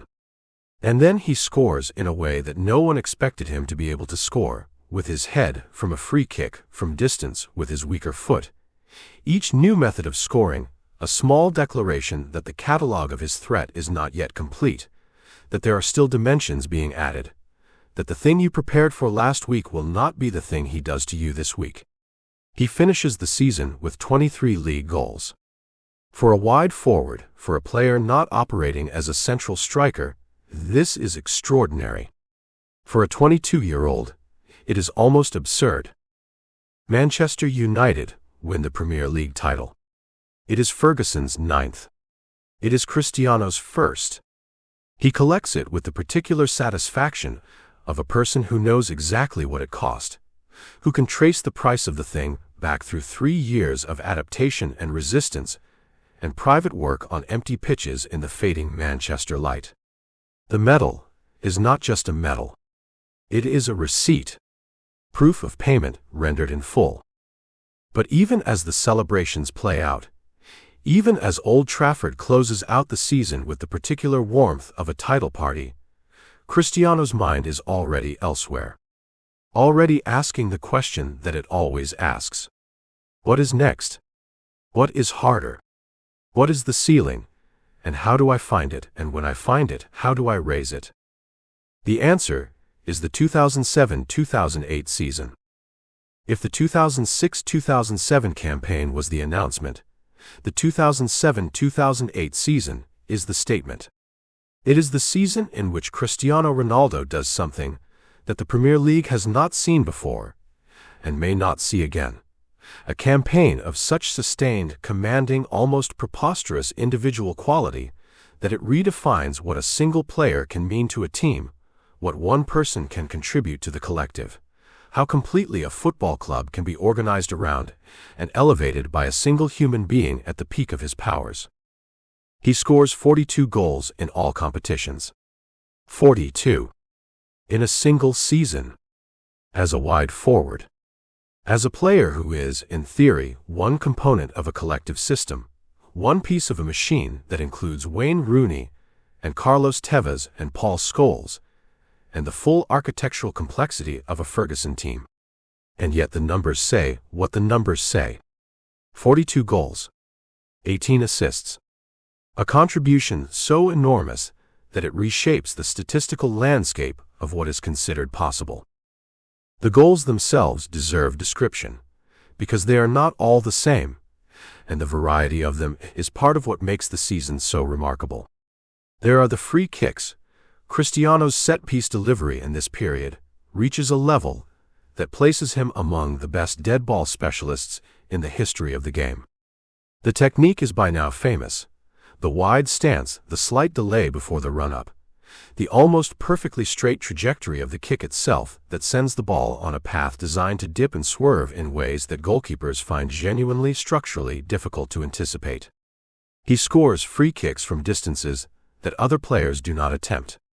He scores them in crucial moments, in matches where a free kick goal changes not just the scoreline, but the entire emotional weather of a stadium. There are the headed goals, the product of a leap that becomes, in this season, one of the most discussed physical phenomena in European football. Cristiano Ronaldo is not the tallest player. He is not a traditional aerial threat by the measure of height. And yet, in this season, he is heading the ball with a frequency and an accuracy and a power that makes him, somehow, one of the most dangerous aerial players in England. The explanation is physics, specifically the combination of the timing of his jump, the explosive power generated by legs that have been trained to produce extraordinary vertical force, and the total commitment of his upper body to the delivery of the header. He does not merely meet the ball with his forehead. He attacks it. He launches himself at the cross with a conviction that briefly exceeds gravity, briefly makes him taller than the defenders around him, by virtue of sheer will expressed as altitude. There are the goals from open play, the goals from counterattacks, the goals that come from the kind of individual dribbling runs that have always been his signature, the acceleration that leaves defenders looking at the space where he was, the cut inside, the finish with a precision that reflects the thousands of hours in the gym of his own imagination, mapping the trajectory from foot to corner. Ferguson manages this season with the particular genius of a conductor who knows that his orchestra has, in one chair, a musician of historical greatness, and who constructs the music around that greatness without reducing the other musicians to mere accompaniment. United play as a team. They defend as a team. They press as a team. Ferguson does not simply hand the ball to Cristiano and tell the others to find space. The collective is real, the system is real. The contributions of Rooney and Tevez and Scholes and the full company of United players are real and significant. But the collective is also organized, at its most decisive moments, to give Cristiano what he needs to be what he is. The width is his. The direct running is his. The free kicks are his. And when the game is in the balance and requires something that cannot be coached, cannot be organized, cannot be generated by a system, the moment of individual inspiration that changes what is possible, the system defers to him. Because that is what systems must do when they are fortunate enough to contain a player like this. Wayne Rooney is worth dwelling upon in this context, because the relationship between Rooney and Cristiano in these years is one of the most interesting dynamics in Premier League history. They are different in almost every dimension. Rooney, the brawling, instinctive street fighter genius, the player who operates from the gut, who finds solutions through aggression and improvisation. Cristiano, the precise, meticulous, deliberately constructed force, the player who has engineered every dimension of his game with conscious intentionality. They should be in competition with each other. In many teams with many managers, they would be. Instead, under Ferguson's orchestration, they are in collaboration. They understand each other's strengths with the intimacy of colleagues who have spent thousands of hours working in the same space, and they make each other better. Rooney's directness creating space for Cristiano's dribbling, Cristiano's dribbling creating space for Rooney's directness, the opposition forced to choose its poison, and finding that both options are equally devastating. The Premier League title is retained with comfort, but the Premier League, magnificent as it is not the summit. The summit is Europe. The summit has always been Europe, and specifically the Champions League, the competition that gathers the continent's finest clubs, that produces the most rarefied pressure, that ultimately defines whether a player and a club belong to the greatest tradition in the game. Manchester United have been building toward a Champions League campaign for years. They have come close. They have fallen at various stages with the particular frustration of very good teams that are not quite, in any given year, the best. But in 2007-2008, they arrive in the competition as something different. They arrive as a machine tuned to its finest calibration, with a player in the form of his life, with a collective that has been forged by years of Premier League competition into something resilient and resourceful, and crucially, experienced in exactly the way that Champions League football requires experience. They move through the knockout rounds with authority. Roma, Porto, Barcelona are overcome in the semi-final. Barcelona, even then the standard-bearers of the highest technical football in Europe, are dispatched over two legs with a combination of tactical intelligence and individual brilliance that announces United not just as a good team having a good run, but as the best team in Europe in this particular moment. The final is in Moscow. The 21st of May, 2008. The Luzhniki Stadium. Manchester United against Chelsea, the two dominant forces of English football facing each other in a Champions League final for the first time, a fact that registers in the consciousness of the English game as something seismic, something that confirms the Premier League's arrival as the dominant competition in the world. This is not just a club final. It is a statement about where football's center of gravity now resides. Moscow in May is cold and complicated. The atmosphere around the stadium is dense with history and expectation. Chelsea are the wealthiest club in the world at this point, backed by Roman Abramovich's extraordinary resource, built over 5 years into a team of genuine European quality under José Mourinho and now under Avram Grant. They have quality in every position. They are organized and motivated, and aware that this night could define an era. United are aware of the same thing. The match begins, and the tension is immediately palpable, the kind of tension that produces not freedom but constraint, that tightens the muscles and shortens the passing, and makes every decision fractionally slower than it should be.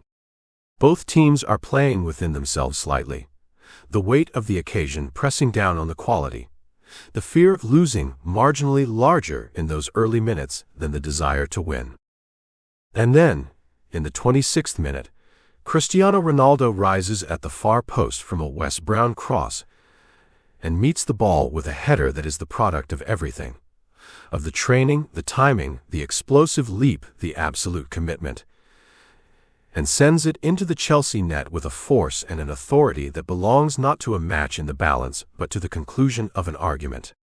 He runs away celebrating with his arms wide and his face turned to the Moscow sky, and in the expression there is everything that the Moscow night contains. Joy, yes, relief, yes, but also something older and more personal than either of those. Something that is not about this match, not entirely. Something that is about Funchal, and the street in Santo Antonio, and the dormitory in Alcochete, and the heart surgery at 13, and the Premier League defenders who kicked him, and the press that called him a showboat, and every moment of every year that led to this exact instant, this header, this goal, this night. Chelsea equalize. Of course they equalize. This is a final, and finals do not resolve themselves cleanly, do not follow the narrative logic that the storyteller would impose. Frank Lampard, one of the finest players of his generation, drives a shot past Van der Sar before halftime, and the match resets to 0, and the second half becomes what great finals become, a war of attrition, of nerve, of the management of pressure. The match goes to extra time. Extra time produces no goal. The match goes to penalties. And here is the moment that could have broken him. He steps up to take the third United penalty. The shootout is level. The pressure is total. The specific, naked, unshared pressure of a penalty in a Champions League final, where the ball is placed 12 yards from the goal, and the whole world watches, and there is nowhere to hide, and the only question is whether the person with the ball can contain the pressure or whether the pressure will contain them. He runs up. He strikes the ball. Petr Cech dives to his left. The ball goes to his left. Cech saves it. Cristiano Ronaldo has missed a penalty in the Champions League final. In the immediate aftermath, in the seconds after the save, as he turns away and the Chelsea players celebrate the momentum shift, his face carries something that is very rarely seen there. Not defeat, not quite. Something more like devastation. The raw, unmediated devastation of a person who has given everything and found, in this supreme moment, that everything was not enough. He walks back to the center circle, and the camera finds his face, and what it finds there is simply human, simply the face of a 23-year-old young man who has just experienced one of the worst things that can happen to a footballer on one of the most important nights of his career. He does not leave the pitch. He does not break down. He stands in the center circle, and he breathes, and his teammates come to him, and the shootout continues. John Terry steps up for Chelsea with the chance to win the European Cup. He slips. The ball hits the post. The shootout continues. Edwin van der Sar saves Nicolas Anelka's penalty. Manchester United win the Champions League. And Cristiano Ronaldo, who missed his penalty, who bore the weight of that miss for the entirety of the remaining shootout, is engulfed by his teammates in the Moscow rain, and the expression on his face now is not the uncomplicated joy of a man who has played a perfect final. It is the complicated, profound, almost bewildered joy of a man who has been saved by his team, who has been carried by the collective even in the moment when his individual contribution failed, who understands that this is what the collective is for, not just to amplify your brilliance, but to absorb your failure. It is, in its way, the most human moment of his career to this point. And because it is human, because it contains failure and rescue, and the full complexity of what it means to compete at the edge of your capability, it matters more than a clean, untroubled triumph would have mattered. He will never forget the feeling of missing that penalty. He will carry it, metabolize it, convert it. He always does. The summer of 2008 brings the Ballon d'Or. The announcement is not a surprise by the time it arrives.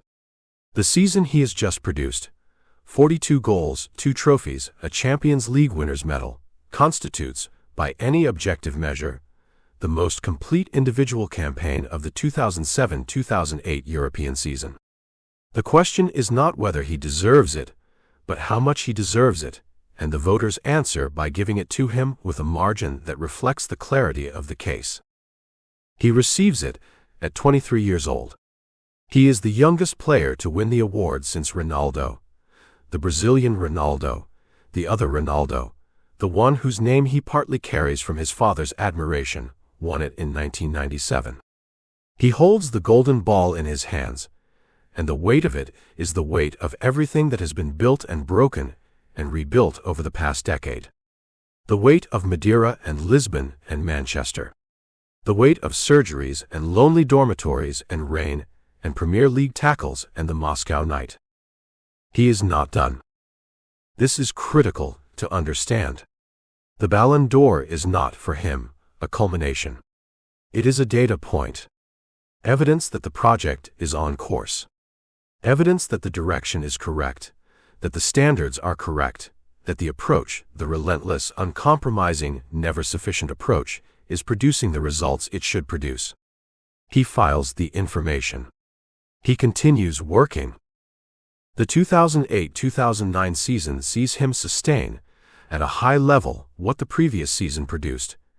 Not quite at the same historic peak, because that peak was itself anomalous, but at a level that, for any other player in Europe, would constitute the finest season of their career. He finishes with 18 league goals. United retain the Premier League title. They reach the Champions League final again, losing narrowly to a Barcelona team of extraordinary quality in Rome. And somewhere in these weeks, somewhere in the warm Italian evening of a Champions League final defeat, in the particular clarity that comes after a competition ends and the next competition has not yet begun, the thought that has been forming for some time becomes a decision. He has conquered England. He has conquered it completely, has become its dominant player, has won everything there is to win, has left nothing unattempted, nothing unconquered. The Premier League has given him everything it had to give. The resistance, the education, the physical and psychological development that only this particular league can provide. He has taken everything it had to give, and given everything he had to give in return. But England is not the summit. The summit, in Cristiano Ronaldo's cartography of ambition, has always been somewhere else. It has been in Spain, in the league that contains the club that represents not just European, but global football's highest tradition. The club that was always, at some level, the destination. Not because England was insufficient, not because United were insufficient, not because Ferguson was insufficient. None of these things are true, and he will say so consistently for the rest of his career.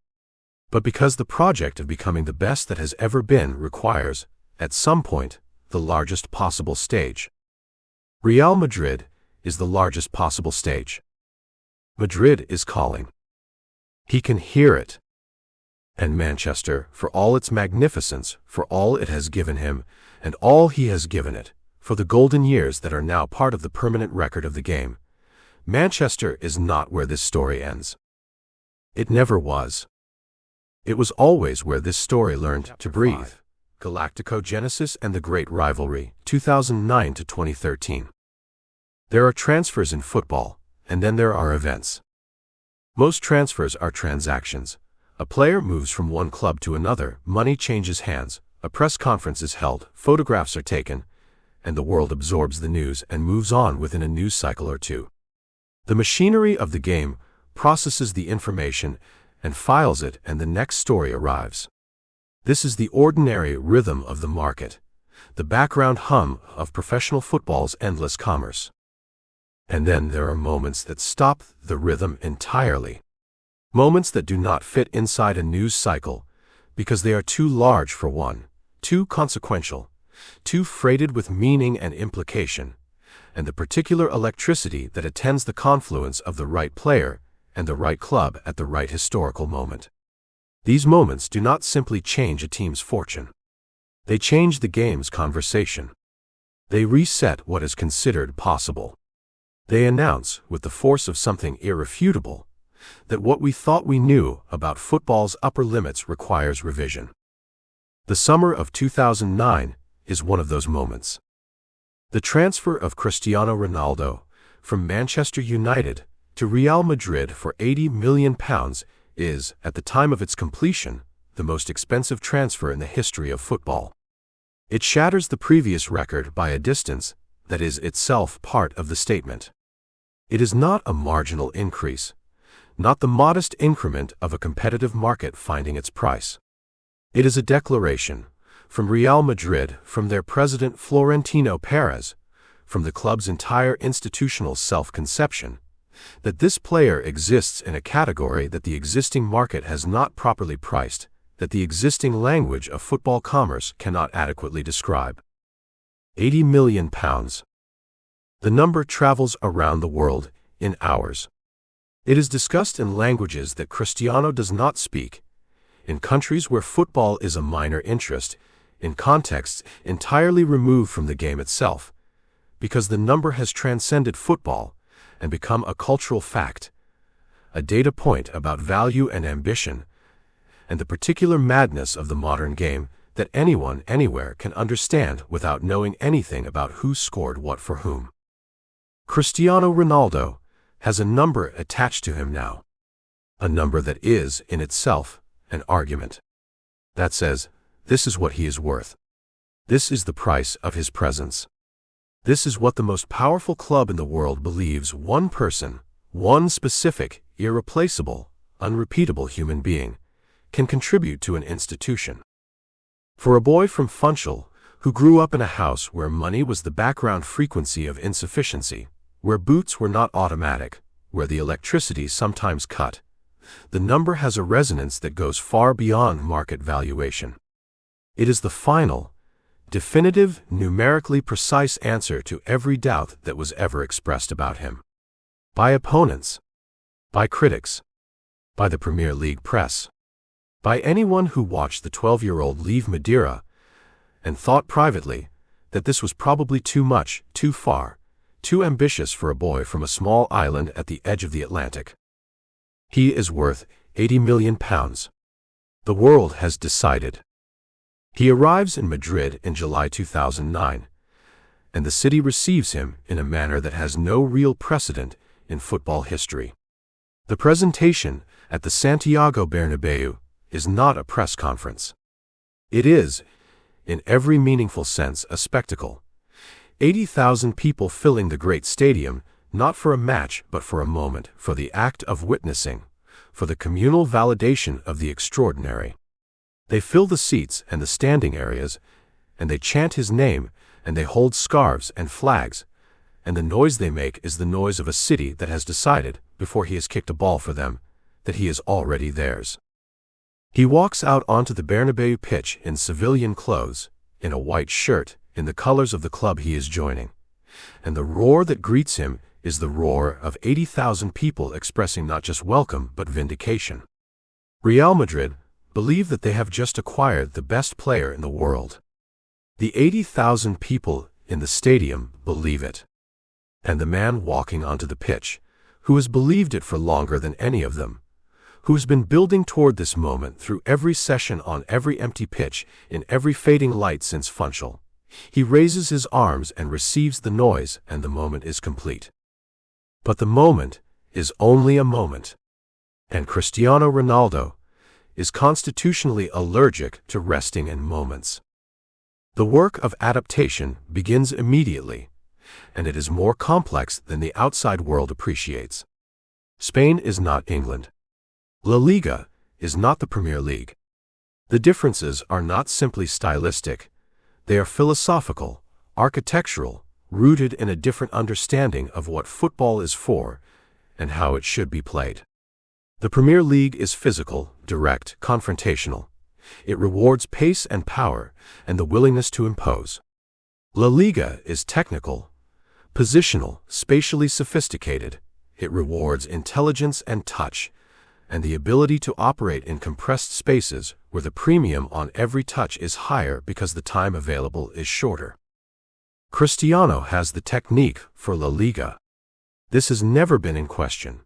His touch, his close control, his ability to manipulate the ball in tight spaces were evident before Manchester were formed in the streets of Funchal and the academies of Portugal. What requires adjustment is the context, the timing, the understanding of when to carry and when to release, when to take on a man, and when the pass is the superior choice, how to read the specific rhythms of a league that does not forgive the same inefficiencies as the English game. The manager he arrives to work under is Manuel Pellegrini. The arrangement lasts one season, not because Pellegrini fails exactly, but because Real Madrid, in the particular way that Real Madrid exist in the world, do not tolerate relative failure, and finishing second in La Liga, second in the Copa del Rey, and reaching the semi-finals of the Champions League constitutes, at the Bernabeu, relative failure. Pellegrini departs after 1 year. His successor arrives in the summer of 2010, and the arrival of José Mourinho to manage Real Madrid is, in its own way, as significant as the arrival of Cristiano Ronaldo 12 months earlier. Mourinho is, at this moment, the most successful club manager in the world. He has won league titles in Portugal, England, and Italy, has won the Champions League with Porto and with Internazionale, and he brings to Madrid not just a tactical system, but an entire philosophy of how to construct and maintain winning environments, how to build collective identity, how to manage the particular psychology of a club that believes itself to be, by historical right, the greatest in the world. The relationship between Mourinho and Cristiano Ronaldo is one of the most fascinating in football history, and it is also one of the most difficult to fully understand from the outside. They are, in certain ways, perfectly matched. Two men of enormous ego and enormous competence, two people for whom second place is not a category they recognize, two figures who impose themselves on their environments with a total force of will. Mourinho understands Cristiano in ways that not all managers understand him, understands that the hunger is real, not performative, that the standards are genuine, not theatrical, that the person who stays on the pitch after training is not doing it for the cameras, but because the alternative, leaving, is physiologically impossible for him. And Mourinho builds the team around Cristiano in a way that is both a gift and a statement. Real Madrid under Mourinho are organized, from the moment of their defensive shape to the execution of their final ball, to create the conditions in which Cristiano Ronaldo can do what Cristiano Ronaldo does. The width is his. The counterattack is designed around his pace. The set pieces are his domain. The entire left flank of the pitch is, for 3 seasons, essentially sovereign territory, a space where Cristiano operates with the freedom and the responsibility of a player who is not just the team's best attacking threat, but its primary source of goals, assists, and the kind of demoralizing individual brilliance that changes the emotional weather of a match. He responds to this mandate with numbers that are, even by his own extraordinary standards, almost surreal. In the 2010-2011 season, he scores 40 goals in all competitions. In the 2011-2012 season, he scores 60. 60 goals in a single season, a number so large that it seems to belong to video game settings rather than professional football, a number that exists so far outside the range of what the human mind expects from a single player that when it is first reported, many people assume it must be an error, must include friendlies or statistical categories that dilute its meaning. It does not. 60 goals in competitive matches over the course of a single season, from a wide forward operating in the most competitive domestic league in the world. The record for goals in a single La Liga season, which had stood for decades as a monument to what was achievable, falls to him. Then he breaks his own record. Then he approaches it again. The numbers become, after a point, almost too large to process, too consistent to sustain proper astonishment, because the mind adjusts even to the extraordinary, and begins after sufficient exposure to regard it as normal. But it is not normal. It will never be normal. What Cristiano Ronaldo is doing in these seasons in Madrid is not normal. It is the product of a preparation so thorough, a physical condition so optimal, a psychological drive so absolute, that the game's usual limiting factors simply do not apply in the same way. Other players get tired. Other players have poor runs of form. Other players play badly in big matches, or struggle against certain styles of opposition, or find certain periods of the season harder than others. Cristiano's consistency is itself the most remarkable thing about him, more remarkable even than any individual goal or performance, because consistency at this level, sustained over years, is the hardest thing in professional sport. And then there is Messi. It is impossible to tell this story, the story of Cristiano Ronaldo's years in Madrid, without telling the story of Lionel Messi. Not because Messi defines Cristiano, not because the rivalry is the only lens through which this period can be understood, but because the rivalry is real and significant, and has had a genuine effect on both players, on the sport, and on what the sport believes is possible.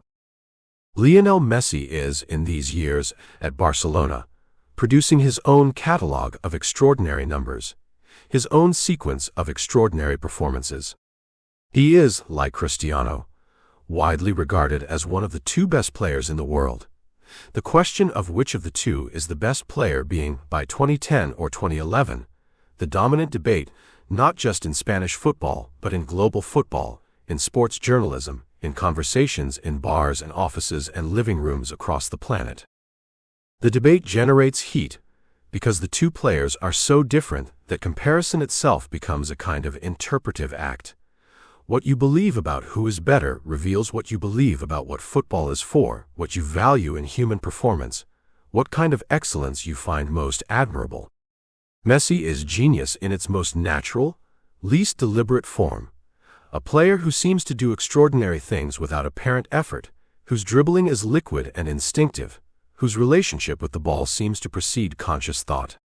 Cristiano is genius in its most constructed, most deliberate form. A player who has engineered his excellence, who has built every dimension of his game through conscious, systematic, unrelenting work, whose very success is an argument for the supremacy of will over circumstance. The public frames this as a rivalry between two individuals. The players themselves, characteristically, frame it differently. Cristiano has always maintained, consistently and without contradiction, that the existence of Messi makes him better.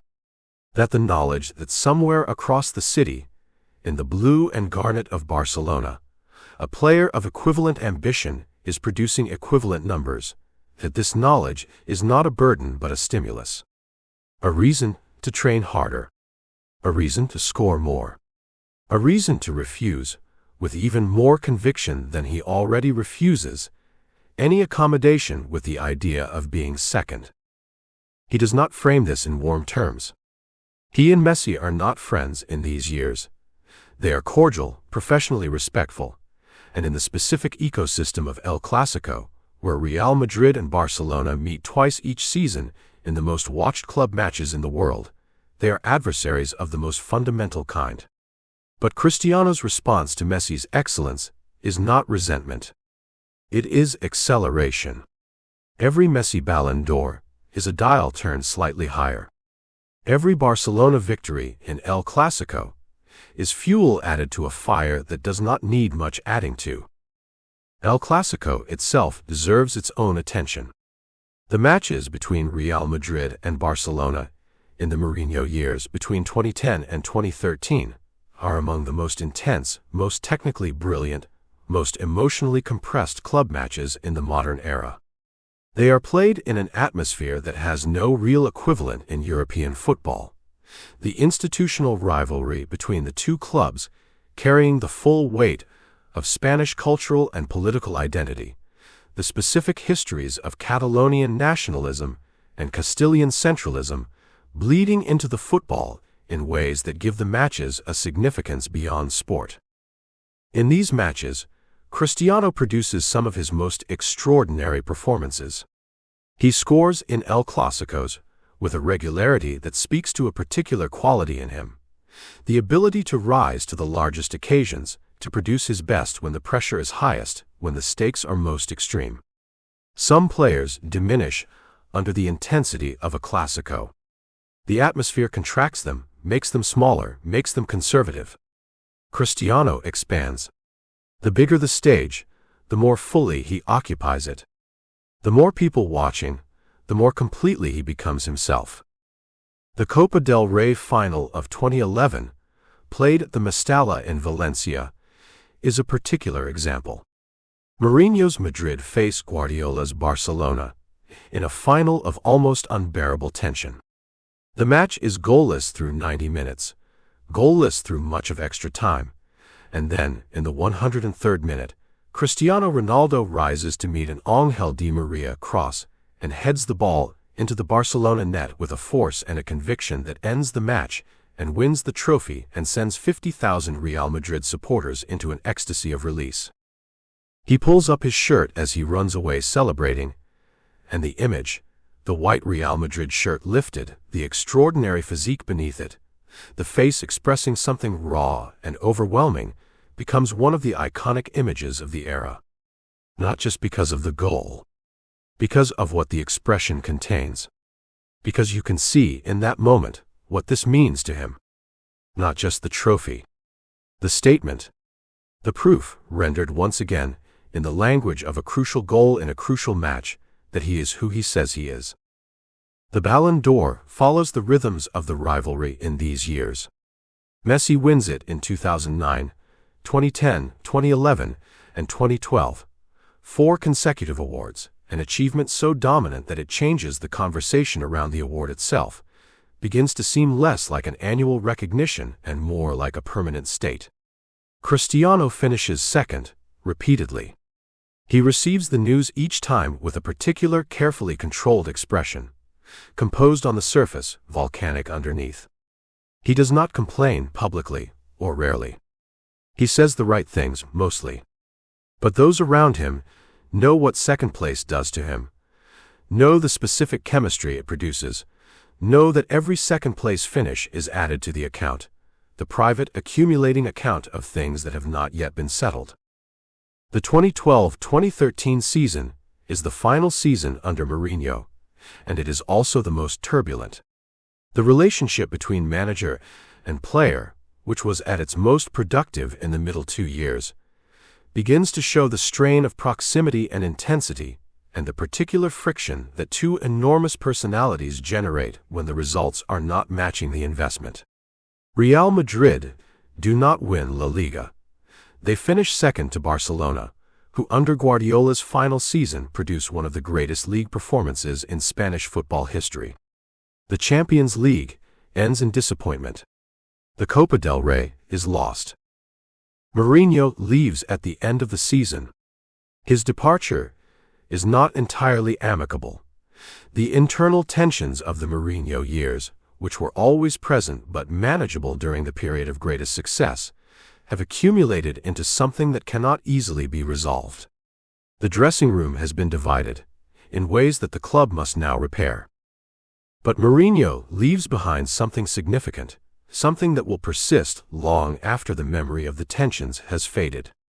He leaves behind a Cristiano Ronaldo who has been tested at the highest level of La Liga management, who has produced numbers in the Mourinho system that cement his claim to be considered among the greatest players in the history of the game, and who has, despite the frustrations, despite the Ballon d'Or defeats to Messi, despite the relative underperformance of the team in the Champions League, continued to be what he has always been. Relentless, consistent, driven, unfinished. He is 28 years old. He is in the absolute prime of his athletic life. He has won La Liga. He has won the Copa del Rey. He has broken every individual scoring record in the Spanish game. He has played in El Clásicos and Champions Leagues and World Cup qualifying campaigns, and has never, in any of these arenas, been anything less than the most dangerous player on the pitch. But the Champions League has not come. Not in Madrid. Not yet. The trophy that defines European greatness, the trophy that would settle, or at least significantly advance, the argument with Messi and with history, has remained just beyond reach. It will not remain there much longer. He can feel it, in the way that athletes feel the thing they have been building toward, the way they sense the proximity of the objective that all the work has been in service of. The Champions League is not a fantasy. It is not even a goal, in the conventional sense of a goal. It is a certainty, deferred. He knows who he is. He knows what he does. He knows what happens when Cristiano Ronaldo decides something will occur. It occurs. The only question, as the Mourinho era ends and a new chapter begins, is when. And Cristiano Ronaldo has never been patient. But he has always been willing to wait for the right moment. This time, the wait will not be long. Decapitating Europe and La Decima, 2013 to 2016. There is a particular kind of evolution that the untrained eye mistakes for simplicity. It looks from the outside like reduction, like a narrowing, like a player who once did many things deciding to do fewer things, abandoning the elaborate, the decorative, the dazzling variety of an earlier self in favor of something more concentrated, more economical, more direct. The casual observer sees less and concludes that there is less, that the player has aged into limitation, that what looks like focus is actually diminishment. The trained eye sees something else entirely. The trained eye sees a player who has understood, through the accumulation of thousands of hours of experience, through the deep, patient study of his own performance data, through the honest confrontation of what the body can sustain at 30 and what it could sustain at 22, that efficiency is not the enemy of brilliance. It is brilliance refined. That the player who scores 35 goals, through relentless pressing and overlapping runs and defensive contributions and full-pitch involvement, is extraordinary. And that the player who scores 50 goals by being in the right place, at the right moment, with the right preparation, the right anticipation, the right reading of where the ball will be before the ball knows it is going there, that player is doing something more sophisticated, not less. Something that requires a different kind of intelligence, a different relationship with the game, a different understanding of where the value actually lives. Cristiano Ronaldo, in the years between 2013 and 2016, makes this evolution consciously, deliberately, and with the same systematic intentionality that has characterized every previous development in his game. He becomes a penalty box predator. The transformation does not happen overnight. It is not announced. There is no press conference, no moment where he declares a new philosophy. It happens the way the most significant changes always happen in a career of this kind. Gradually, then suddenly, the new form emerging from the old, the way sculpture emerges from stone, by the removal of everything that is not essential. What is removed, or rather, what is reduced, is the volume of his direct dribbling. The long runs from deep positions, the carrying of the ball from the left flank through 20, 30, 40 yards of opposition territory. These were the signature of the Manchester years, the trademark of the player who arrived in Madrid at 24 and terrorized defenses with his pace and his directness. They were magnificent. They were also expensive. They cost energy. They cost recovery time.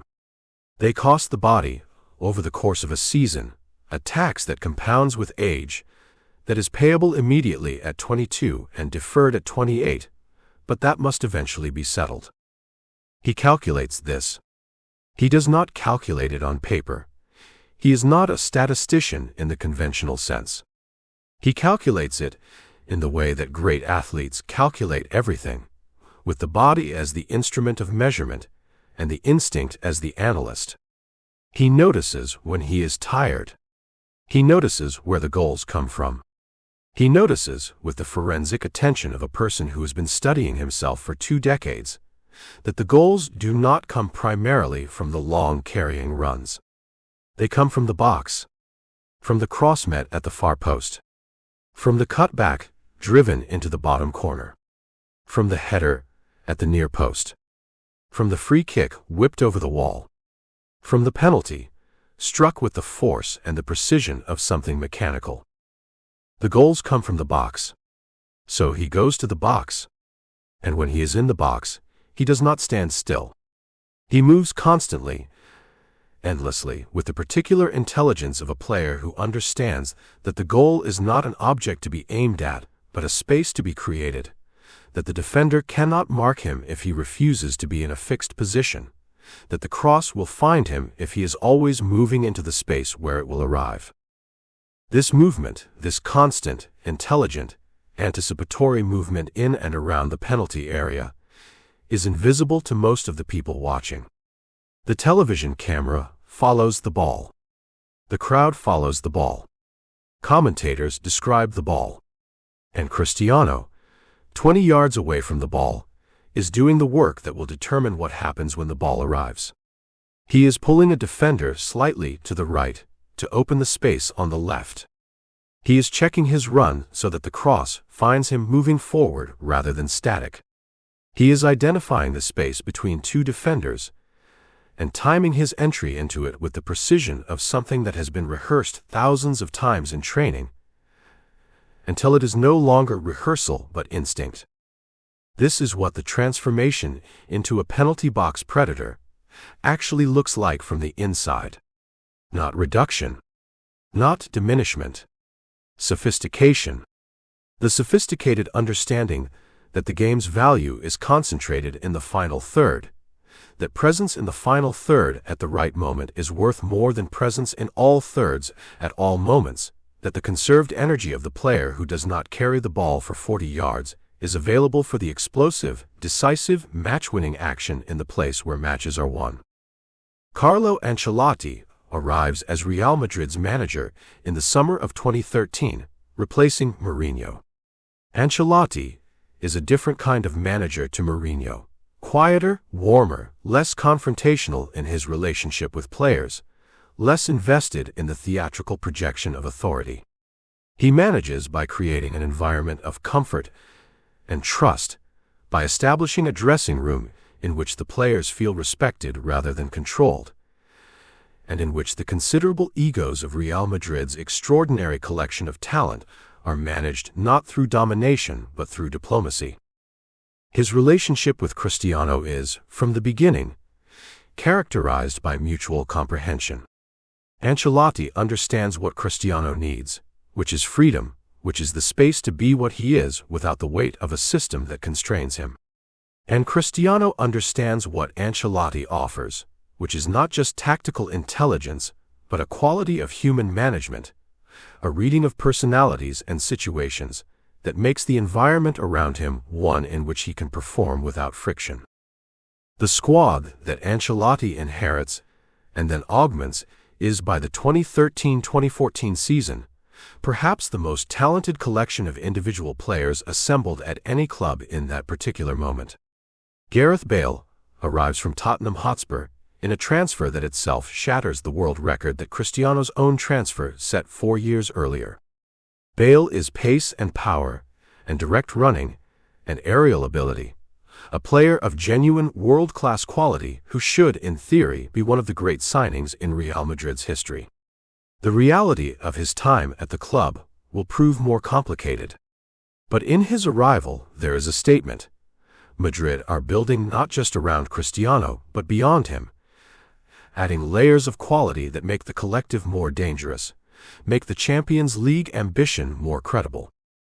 Karim Benzema is already present, already established as the fulcrum around which the attack rotates, the center forward whose intelligence and work rate and technical quality create the space and the opportunities that Cristiano converts.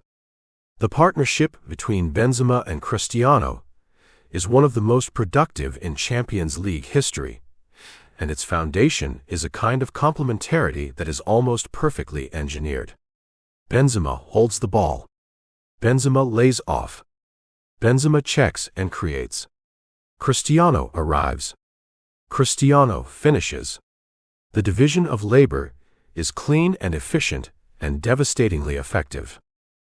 Luka Modric is in midfield, conducting, regulating, finding passes that exist in spaces that other players do not see.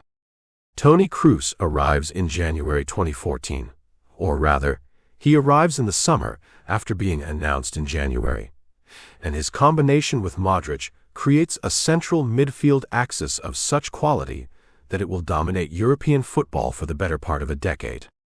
These are not merely good players. They are the infrastructure on which Cristiano's goals are built, the system of supply that makes the Predators' work possible. And in goal, Iker Casillas, the captain, the symbol, the keeper who has defined Real Madrid for a generation.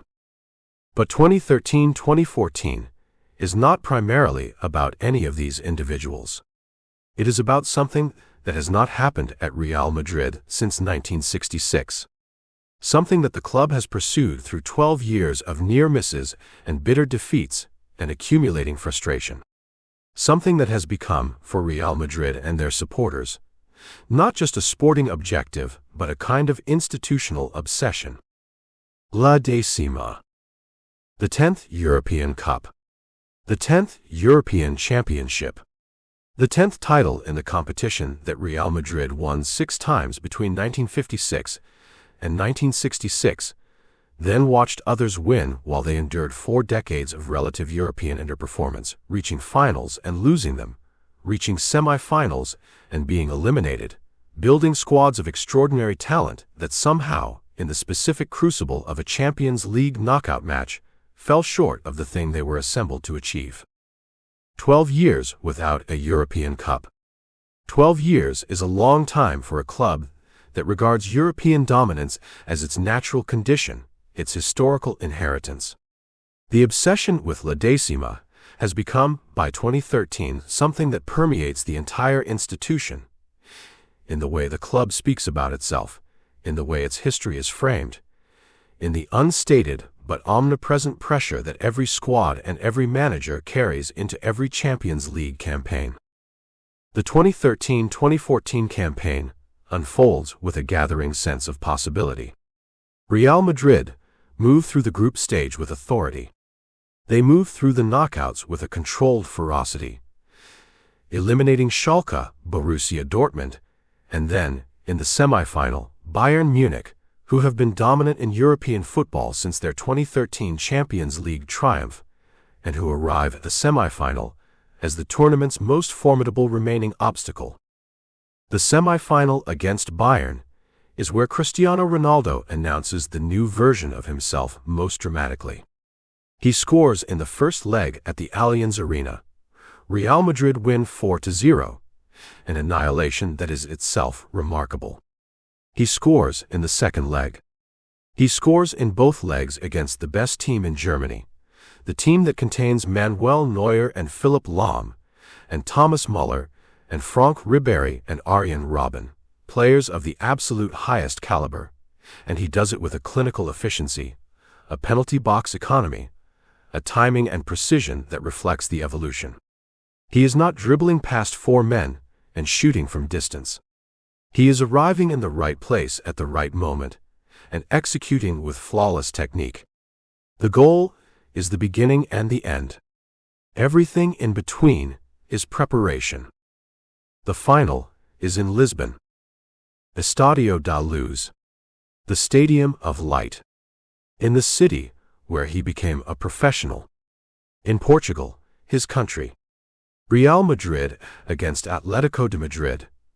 Not Barcelona, not Bayern, not any of the glamorous opponents that the script might have written, but the city neighbors, the working-class cousins, the club that Diego Simeone has built into something ferocious and organized and almost impossibly difficult to score against.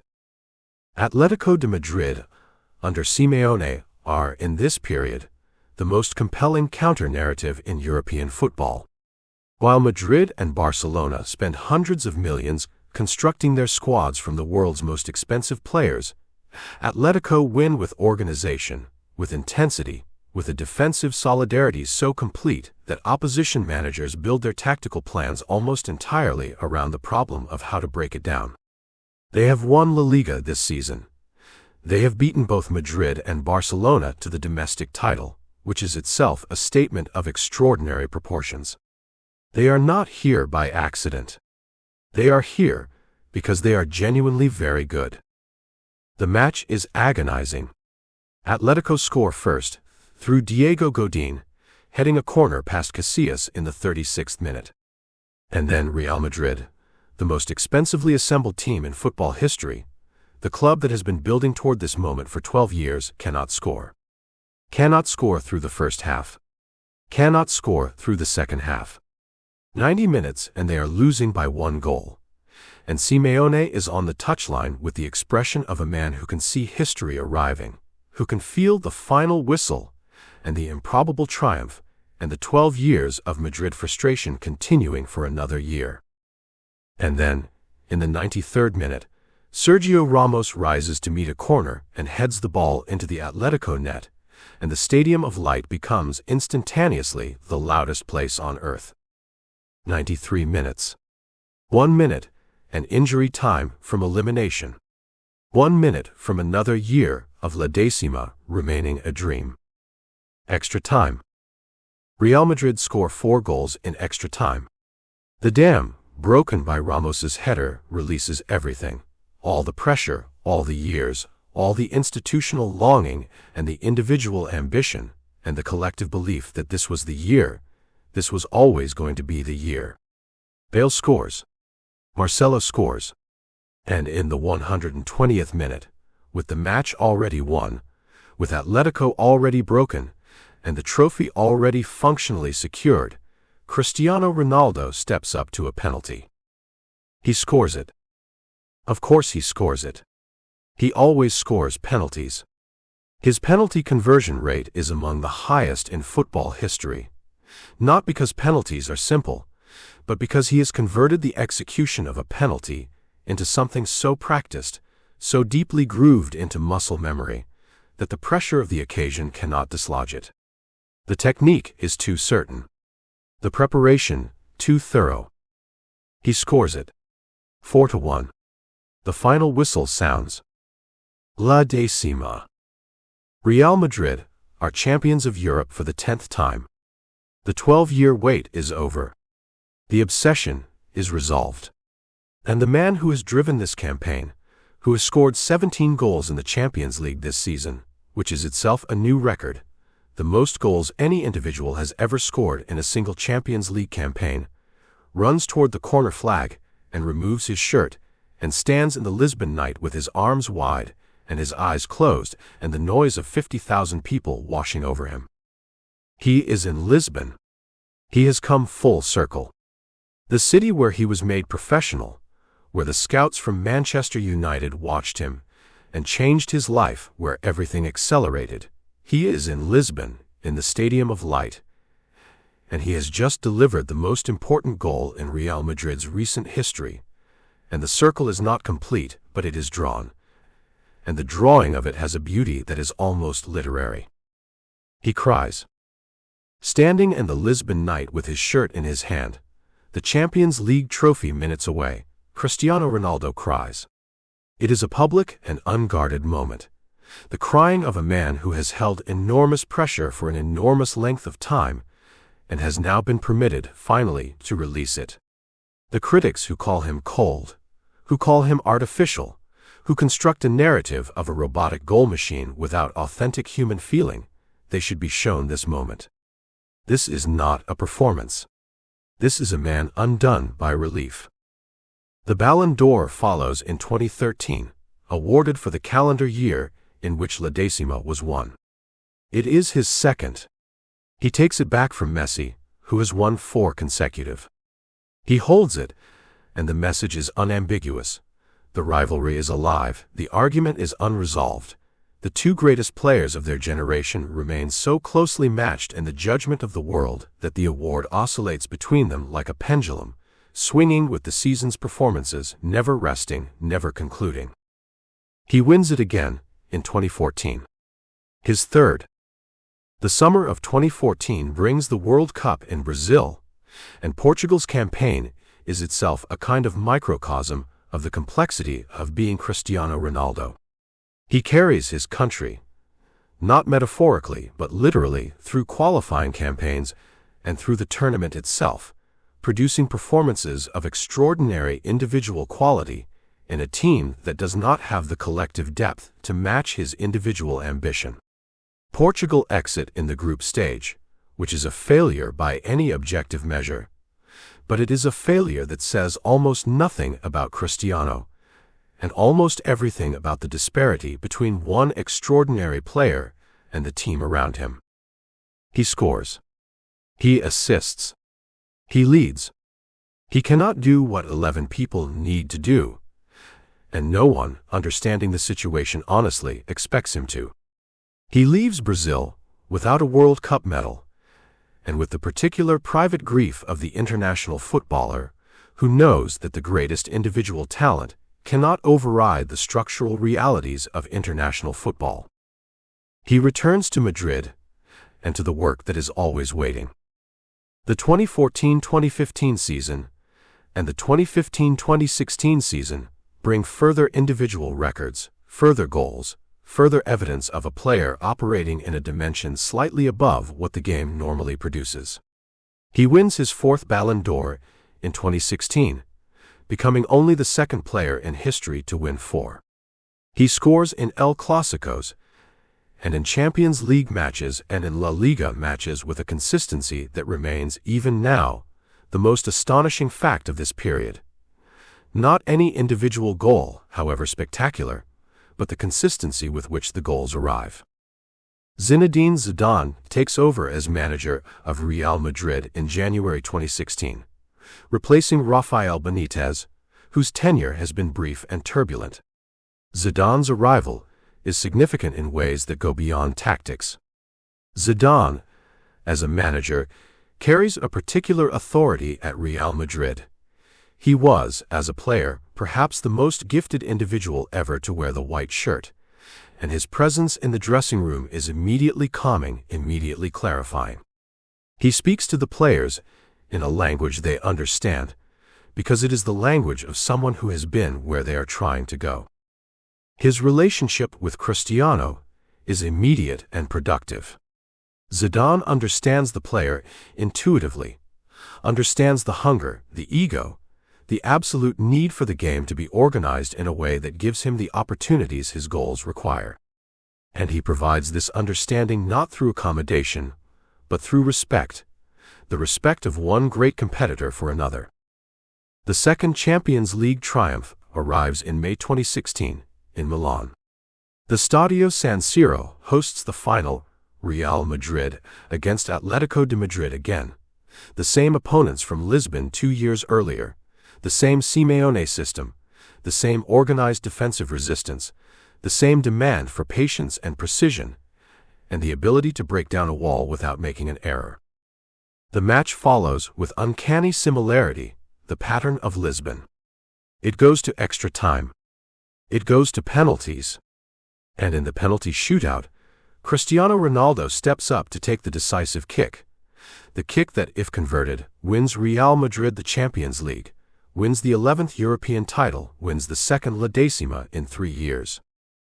He converts it.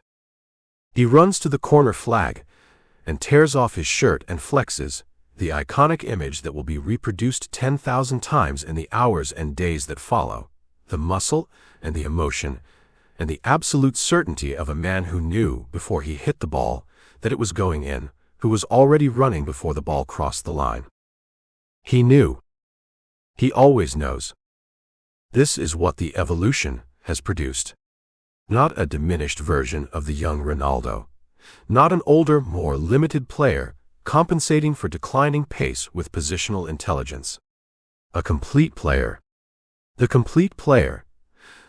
The version of Cristiano Ronaldo that incorporates everything the previous chapters have built, that has taken the pace and the technique and the power and the free kick ability and the heading ability and the personality and the relentlessness and organized them into the most efficient possible configuration for the production of goals, trophies, and historical record.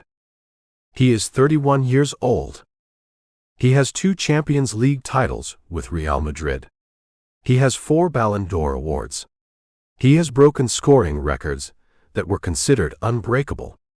He has evolved, deliberately and systematically, from a wide forward into a penalty box predator, and in doing so, he has extended his career and his dominance beyond what even his most ardent supporters believed was possible. But there is something else. Something that has been missing from the trophy cabinet since his career began. Something that the club victories and the individual awards and the Champions League medals and the Ballon d'Ors have never been able to fill. International glory. Portugal. His country. The country that produced him, and that he has represented with a passion that is, if anything, more fierce than the passion he brings to club football. Portugal, who have never won a major international tournament.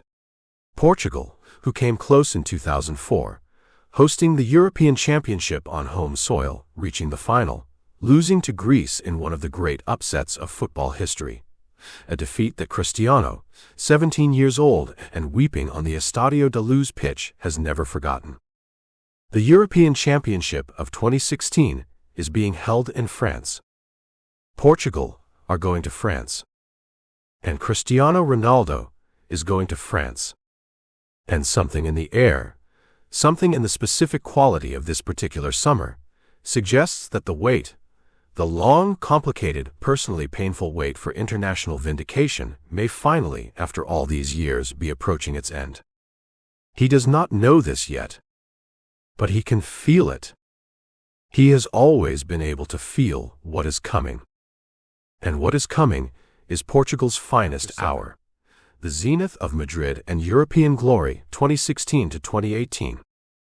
There are years in a life that contain more than years. They contain decades of meaning, compressed into months, seasons of consequence folded into weeks, moments that carry the accumulated weight of everything that preceded them, and that will cast their light forward into everything that follows. These are not years that happen to a person. They are years that a person has been building toward, slowly and without knowing it, through every decision and every sacrifice and every hour of work, in every empty stadium, in every fading evening light since the beginning. For Cristiano Ronaldo, the years between 2016 and 2018 are those years. They are the zenith. Not the end. Not even close to the end, as he will spend the years that follow proving with a stubbornness that borders on the supernatural.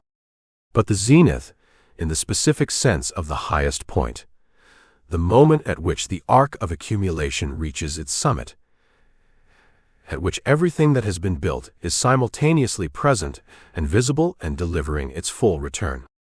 The club trophies, the individual awards, the physical condition, the tactical intelligence, the leadership, the international legacy. All of it converges. All of it arrives at once. It begins in France, in the summer of 2016, at the European Championship. Portugal arrive in France, as they have arrived at most major tournaments in the Cristiano era, with one player of unambiguous world-class quality, a supporting cast of genuine but uneven talent, and a tactical organization built primarily around protecting what they have and creating moments for their number 7 to decide matches. It is not the most aesthetically ambitious football. It is not the kind of football that attracts neutrals. But it is functional, and it is honest, and it reflects the reality of what Portugal are as a footballing nation, a country that produces disproportionately to its size exceptional individual talent, but that lacks the depth to construct a consistently dominant collective. The group stage is not promising. Portugal draw their first match against Iceland, in a game that is remembered primarily for a moment that will follow Cristiano for months.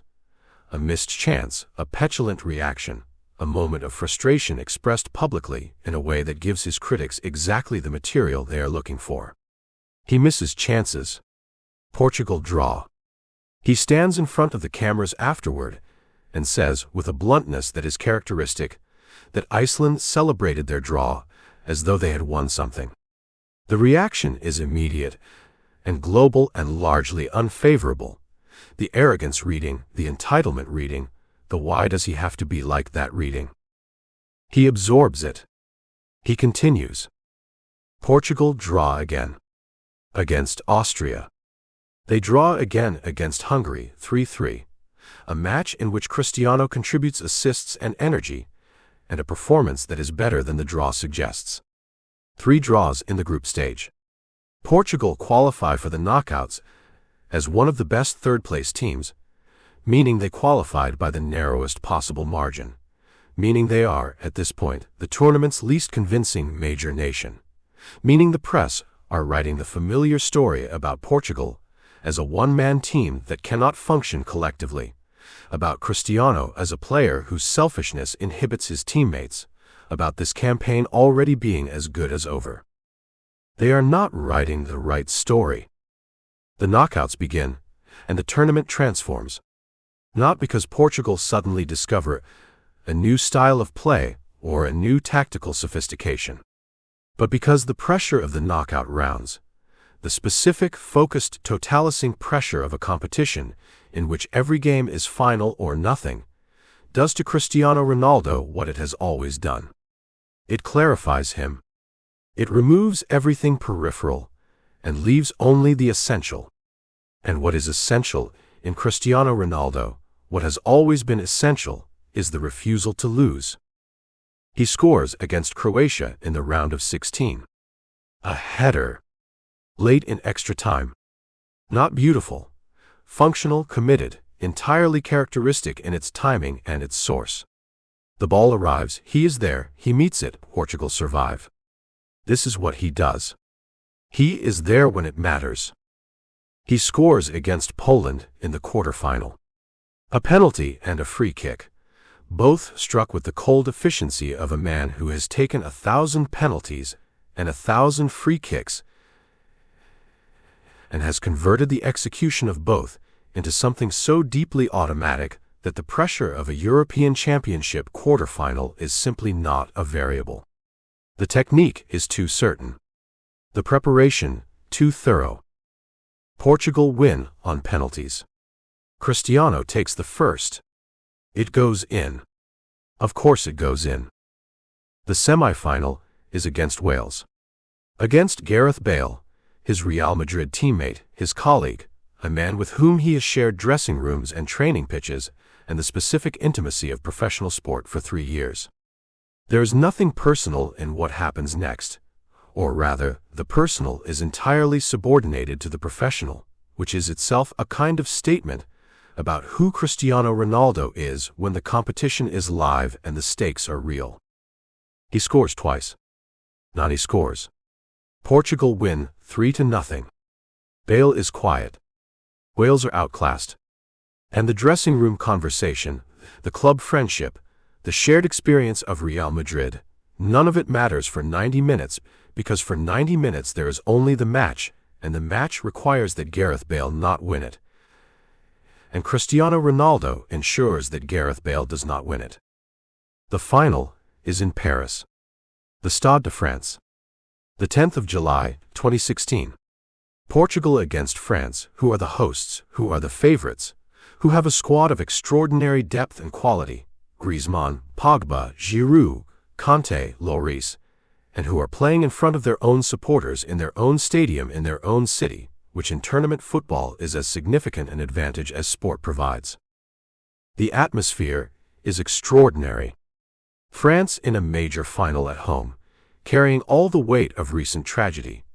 The country is still processing the November 2015 attacks. The wounds are not healed, the anxiety is present, and the football has become, as it sometimes does in moments of national difficulty, a vehicle for something larger than sport. The crowd wants more than a victory. They want a healing. Cristiano Ronaldo wants something else. He wants Portugal's first major international trophy. He wants the thing that his entire international career has been building toward, the vindication of his country, the completion of the project that began with the tears on the Estadio da Luz pitch in 2004, when he was 17 and Portugal lost a final they should not have lost. He wants to give Portugal what Portugal has never had. And then, in the 8th minute, Dimitri Payet goes into a challenge with Cristiano, and the collision produces something that changes the match and almost changes everything. A knee injury. Not minor discomfort. Real, significant structural pain that drops Cristiano to the ground and keeps him there, that requires the medical staff to run onto the pitch, that produces on his face an expression of anguish that has nothing to do with performance, and everything to do with the possibility that his final, the final he has been waiting for since 2004, is ending before it has properly begun. He tries to continue. He gets up, And he tries to continue, and the body which has obeyed him through everything, through the cardiac surgery at 13, through 3 seasons of Premier League punishment, through thousands of hours of training that would break ordinary physiologies, the body, for once, is not cooperating. He cannot run. He cannot accelerate. He cannot be what the match needs him to be. He comes off in the 25th minute. He sits on the bench with ice on his knee, and his face carries everything. The pain, yes, physical and immediate, but beneath it the older, deeper pain of the player who has spent 12 years building toward this moment and now cannot be in it. He watches from the touchline. He watches his teammates, Ricardo Quaresma, João Moutinho, the full company of Portugal players who have carried this tournament without the credit they deserve. He watches them hold their shape against France, defend with organization, take the pressure of the host nation's attack and absorb it without breaking. And then something happens that is, in its way, as significant as any goal Cristiano Ronaldo has ever scored. He becomes a coach. Standing on the touchline in the second half, his knee wrapped, his playing role ended, he is more visibly animated than any manager on the pitch, gesturing, organizing, calling players to him, talking constantly, pouring into his teammates the belief and the tactical instruction and the sheer force of his personality that he cannot express through his feet. He is not watching the match. He is participating in it. He is leading it from the only position available to him, with the only tools the injury has left him: his voice, his presence, his will. Portugal hold France goalless through 90 minutes. Extra time begins. The match is still goalless. And in the 109th minute, Ader, who is not a household name, who has not been central to this tournament, who is not the player anyone expected, receives the ball 25 yards from goal, drives forward, and strikes a shot that goes through Hugo Lloris and into the French net. The Stade de France falls into a silence that is itself a kind of noise. And on the Portugal bench, Cristiano Ronaldo, who cannot run, who cannot play, who has been reduced to spectator and motivator, experiences something that breaks across his face in a wave that is entirely uncontrollable, entirely unrehearsed. He weeps. He holds his face in his hands, and he weeps the way he wept in Lisbon in 2014, but differently, not from relief this time, not from the release of pressure. From joy. Pure, overwhelming, almost disbelieving joy. Portugal, hold on. The final whistle sounds. Portugal are champions of Europe. Cristiano Ronaldo, who scored 3 group stage goals and 3 knockout goals, and who spent the most important 76 minutes of his international career on the bench with ice on his knee, Cristiano Ronaldo is a European champion. He runs onto the pitch. He embraces his teammates. He embraces Fernando Santos, the manager who constructed this campaign with tactical intelligence and collective belief, and the particular insight to understand that a team built around Cristiano Ronaldo does not need to apologize for being built around Cristiano Ronaldo. He looks up at the sky above the Stade de France, and the expression on his face is the expression of a man receiving something he has been waiting for a very long time. The medal is real. The trophy is real. Portugal's name is on the trophy, and it will always be there, and nothing that happens in any subsequent tournament, or any subsequent season, or any chapter of his career that follows will remove it. He has given his country something permanent, something historical, something that will outlast everything, outlast the goals and the records and the awards, because it is not about him. It is about Portugal, about the country, about the small nation at the edge of Europe that has finally stood at the summit of the continent. He returns to Madrid. And Madrid is waiting with something of its own. The 2016-2017 season opens with the quiet authority of a team that knows exactly what it is and exactly what it intends to do. Zidane's Real Madrid have the coherence of a squad that has been together long enough to have developed the specific understanding that only prolonged collaboration produces, the half-second of knowing where a teammate will be before they are there, the automatic selection of the right pass in pressure, the collective defensive shape that holds without instruction because the instruction has been absorbed so deeply it has become reflex. Cristiano is 31 years old, and physically he is, by every measurable indicator, operating at a level that should not be possible for a player of his age. His body composition, the ratio of muscle to fat, the density and efficiency of the physical machine he has spent 2 decades building, is not that of a typical 31-year-old footballer. It is closer to that of a 25-year-old athlete at the peak of their powers. This is not accident, and it is not genetics, though genetics play their role. It is the product of 20 years of nutritional discipline, sleep optimization, recovery protocols, gym work, and the absolute refusal to treat the body as anything other than the primary instrument of his professional life and the primary obligation of his daily attention. He sleeps in cycles. He has been sleeping in multiple shorter sleep cycles rather than one long period for years, a practice that research increasingly suggests may optimize recovery and cognitive function in ways that conventional sleep does not. He eats with a precision that most people reserve for medical necessity: lean proteins, complex carbohydrates, specific timing of nutrients relative to training and match schedules, the near-total elimination of alcohol, the careful management of hydration. He uses ice baths and cryotherapy and massage and the full range of recovery technologies available to a player of his means and his motivation. None of this is new behavior for him. None of this began at 31. What is different at 31 is that the payoff is now visible as a direct extension of career length and performance level. That the choices he made at 23 and 25 and 28, choices that seemed at the time like personal peculiarity or excessive discipline, are now returning compound interest in the form of a body that continues to perform at 31 the way it performed at 25. In the Champions League, Real Madrid under Zidane produced something that has not been done in the modern era of European football. They win it. And then, the following year, they win it again. And the year after that, they win it a third consecutive time. 3 consecutive Champions League titles. The first club to retain the trophy in the Champions League era.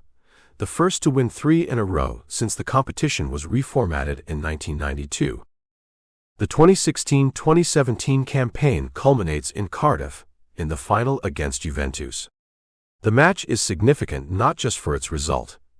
Real Madrid win 4-1, a scoreline that makes the victory look more comfortable than the match actually was, but for the quality of Cristiano's contribution. He scores twice. The second goal is a volley, struck from the edge of the area with a technique that is breathtaking in its execution. The ball dropping from height, the body positioning to meet it, the swing of the right foot, the trajectory that gives the goalkeeper no possibility. It is not a penalty box predator's goal. It is the goal of a complete footballer, a player who has lost nothing and added everything. His Champions League goals tally in this campaign reaches 12. He has now scored more Champions League goals than any player in the competition's history, a record he set some years earlier and has been extending ever since, pulling further from the field with every season, every campaign, every night of European competition.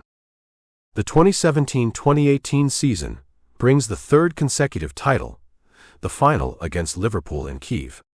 The match is complicated by goalkeeping errors and individual moments of brilliance and the particular chaos that sometimes attends finals that should be closer than they are. Cristiano scores. Of course he scores. He scores a bicycle kick, an overhead volley against Juventus in the quarterfinal that will be spoken of for generations, one of the most technically spectacular goals ever scored in the Champions League. A goal so beautiful that the Juventus supporters in the stadium, the supporters of the opposing team, rise to applaud it. This does not happen. Supporters do not applaud the opposition's goals. And yet they do. They stand and they clap because what they have just seen is beyond partisanship, beyond tribalism, beyond the ordinary loyalties of football. It is simply extraordinary, and extraordinary transcends allegiance. The fifth Ballon d'Or comes in December 2017. He is 32 years old. He receives the Golden Ball for the fifth time, becoming the first player in history to win it 5 times, surpassing Messi, who has 4, writing his name into a category that previously did not exist. The acceptance speech is not modest.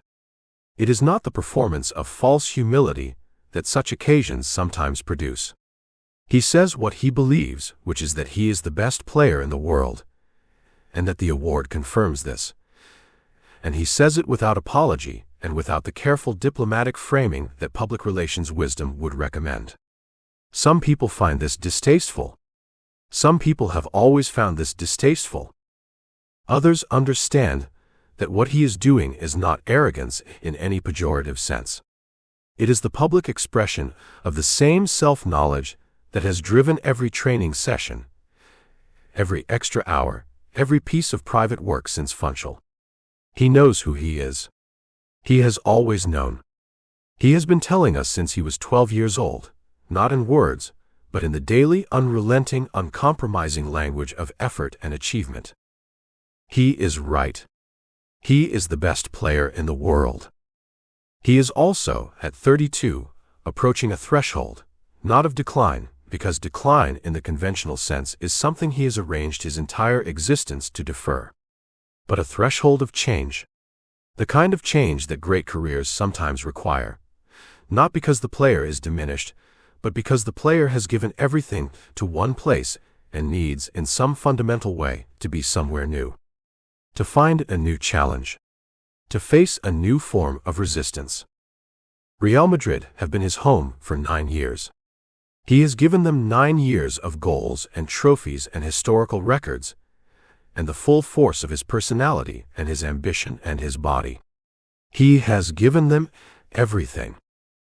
And now, with a quietness that surprises some, and the inevitability that surprises none, it becomes clear that the giving is complete. He is leaving. Not because he is old. Not because he is declining. Not because the machine has broken, or the hunger has dimmed, or the standards have slipped. He is leaving because the journey demands it. Because the project of Cristiano Ronaldo has never been about one club or one city or one chapter. It has always been about something larger and longer and more demanding than any single location can contain. He is leaving Real Madrid. The question is where he is going. And the answer, when it comes, is surprising to almost everyone. Not to a competitor in Spain. Not back to England. Not to Paris or Munich, or any of the places that the football world's speculation machinery generates in the weeks before the announcement. To Italy. To Turin. To Juventus. To a new league, a new language, a new set of challenges, a new stage on which to prove, as if proof were still required, as if the 5 Ballon d'Ors and the 5 Champions Leagues and the hundreds of goals and the European Championship were not proof enough, that the project is not finished. That Cristiano Ronaldo is not finished. He is never finished. He will never be finished. Until the moment he decides to be. And that moment has not arrived. The Italian Expedition and Tactical Evolution, 2018 to 2021. There is a particular kind of courage that the world does not often recognize as courage. It is not the courage of the battlefield, or the emergency room, or the burning building. It is quieter than those, less dramatic in its outward expression, less likely to attract the vocabulary of heroism that we reserve for the obviously dangerous. But it is courage nonetheless, genuine and rare, the courage of the person who has achieved everything available in one world, and chooses deliberately and against all conventional wisdom to leave it, to go somewhere new, to begin again, to submit themselves once more to the discomfort of the unfamiliar, when the familiar is offering nothing but safety and comfort, and the warm, diminishing satisfaction of being the best in a room they have already conquered. Cristiano Ronaldo is 33 years old when he makes this choice.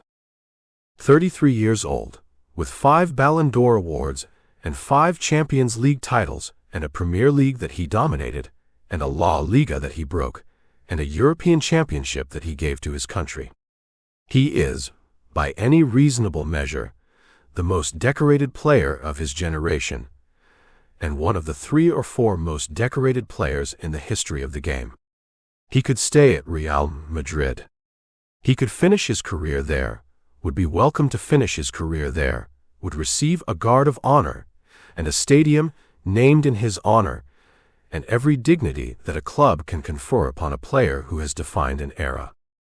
He does not stay. He goes to Juventus. The announcement arrives in July 2018 with the force of something seismic. Not because Juventus are a small club. They are one of the great institutions of European football, the dominant force in Italian football for 7 consecutive seasons at the point of his arrival. A club with 35 Serie A titles and a history that stretches back to 1897. But because the move makes no conventional sense from the outside. Real Madrid are the pinnacle of club football. La Liga is the most technically demanding domestic league in the world.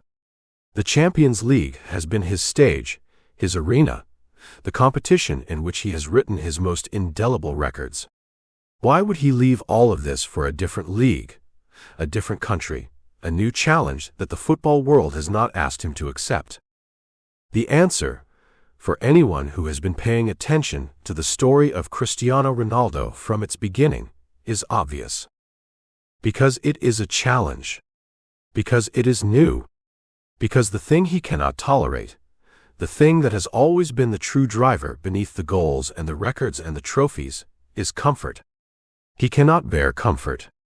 Comfort is, for him, the most dangerous condition, the condition most likely to produce stasis, to slow the engine, to allow the gap between where he is and where he could be to become acceptable. He will not allow it. He has never allowed it. From the first extra training session at Andorrinha while the other boys went home, through the gym work at Manchester, through the evolution into a penalty box predator at Madrid, the rejection of comfort is the constant, the through line, the thing that explains what everything else only describes. The fee agreed between Real Madrid and Juventus is 100 million euros. He is 33 years old, and the most powerful club in Italy has just paid 100 million euros to acquire him, and his wages will make him the highest paid player in Serie A by a significant margin. The statement is again numerical, again calibrated to communicate something beyond the simple fact of a transfer. This player is not arriving to ease into retirement. This player is arriving to win. Turin receives him with an enthusiasm that is, if anything, even more concentrated than Madrid's reception 9 years earlier, because Turin is a smaller, more intimate city, a city of industry and craft, and a particular northern Italian seriousness that is quite unlike the operatic grandeur of Madrid. Juventus supporters are not, by tradition, given to the kind of theatrical excess that characterizes football culture in Rome or Naples or Barcelona. They are demanding. They are knowledgeable. They have watched 35 years of domestic dominance and have, in recent seasons, begun to dream more seriously about European glory, about the Champions League that has escaped them, that they reached in 2015 and 2017 and lost, that remains the great absent trophy in a cabinet otherwise overflowing. They think Cristiano Ronaldo is the missing piece. He arrives thinking something similar. But first, there is a league to learn. Serie A in 2018 is not the Serie A of the 1990s, the era of Calcio's global dominance, of Maldini and Baresi and Van Basten and Ronaldo the Brazilian, of the Italian game's absolute claim to be the best in the world. The intervening 20 years have redistributed European football's geography of power. The Premier League's financial muscle has drawn the world's best players to England. La Liga's technical excellence has elevated Spain. The Bundesliga's developmental model has produced consistent German quality.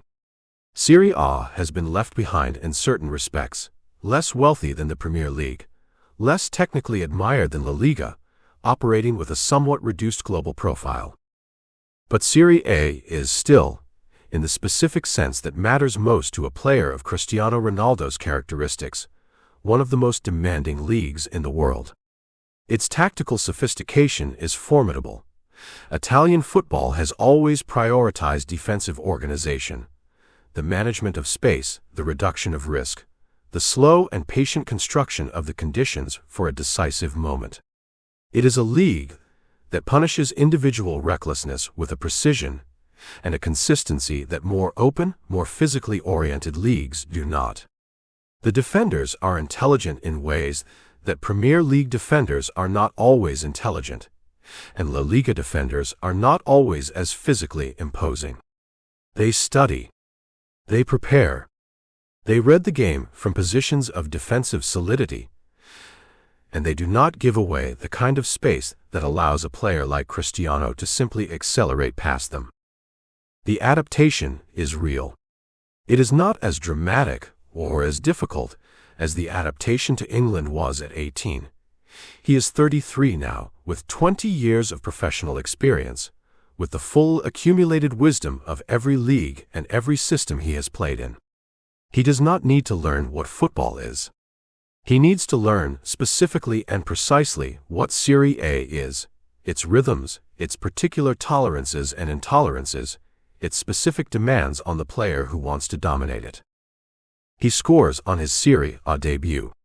He scores with a header, rising at the far post with the timing and the explosive leap that remain, astonishingly, as effective at 33 as they were at 23.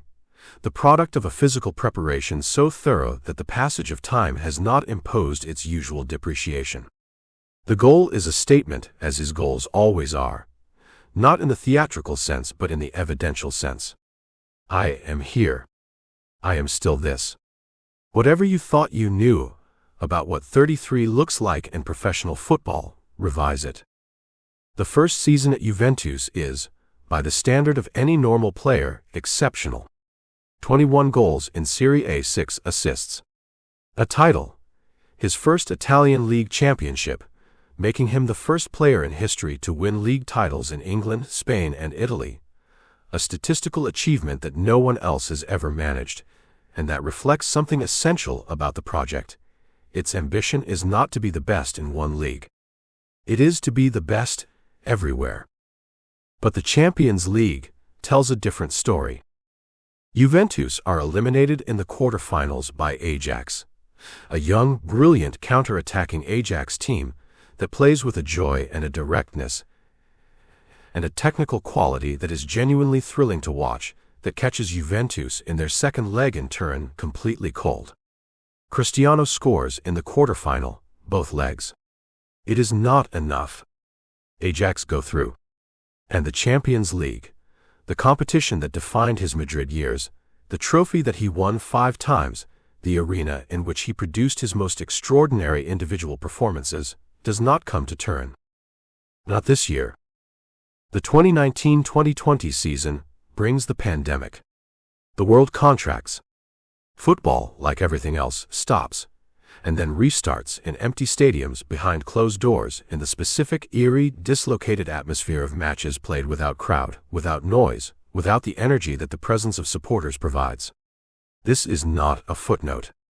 It is a significant fact about this period of his career, because Cristiano Ronaldo draws energy from crowds, not in the vain sense of needing applause, but in the athletic sense of performing in front of people, of the competitive electricity that a full stadium generates and that amplifies the game's intensity. Playing in empty stadiums is not the same game. It is similar in its technical requirements and different in its emotional register, and every player adjusts to this difference in their own way. He adjusts by doing what he always does. He turns inward. He finds, in the absence of external energy, the reserves of internal energy that he has been building since childhood, since the empty pitches of Funchal, since the after-training sessions in Alcochete. He does not need the crowd.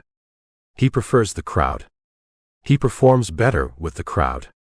But he does not need it. He wins his second Serie A title. He scores 37 goals in all competitions. He wins the Coppa Italia. He wins again the domestic prizes that Juventus require of him, that the club signed him to deliver, that justify the investment. But the Champions League again does not come. Juventus are eliminated in the round of 16 by Porto.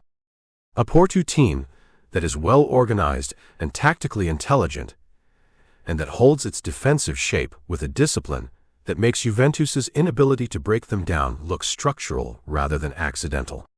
Cristiano scores both legs again. It is not, again, enough. There is something in this, in the Champions League failure with Juventus, in the specific pattern of scoring in every match and still being eliminated, that reveals a truth about the Champions League that Cristiano's Real Madrid years perhaps obscured. The Champions League is not a vehicle for individual excellence. It is a test of collective excellence, and individual excellence can only carry a team so far before the collective must take over, before the system must function, before the 11 players must be greater than the sum of any one of them. Real Madrid, in the years of the three-peat, were a collective of extraordinary quality that contained an individual of transcendent quality. Juventus are a collective of good quality, genuinely good, domestically dominant, but not the quality of Zidane's Madrid. And the gap, in the Champions League specifically, is exposed. He is aware of this. He is aware of everything that relates to his performance and his context. He has been the most self-aware athlete in football for 2 decades. He knows what Juventus can offer and what they cannot offer, and the knowledge is patient but not indefinitely patient. In the summer of 2021, after 3 seasons in Turin, the calculation completes itself. 3 Serie A titles. 3 domestic campaigns of extraordinary individual production. And no Champions League. The equation does not balance, not for him. The Champions League is not optional. It is the measure. It is the competition against which the career is ultimately assessed, and he is not willing to let his relationship with it end in repeated quarterfinal and round of 16 eliminations. He leaves Juventus. The departure is not acrimonious.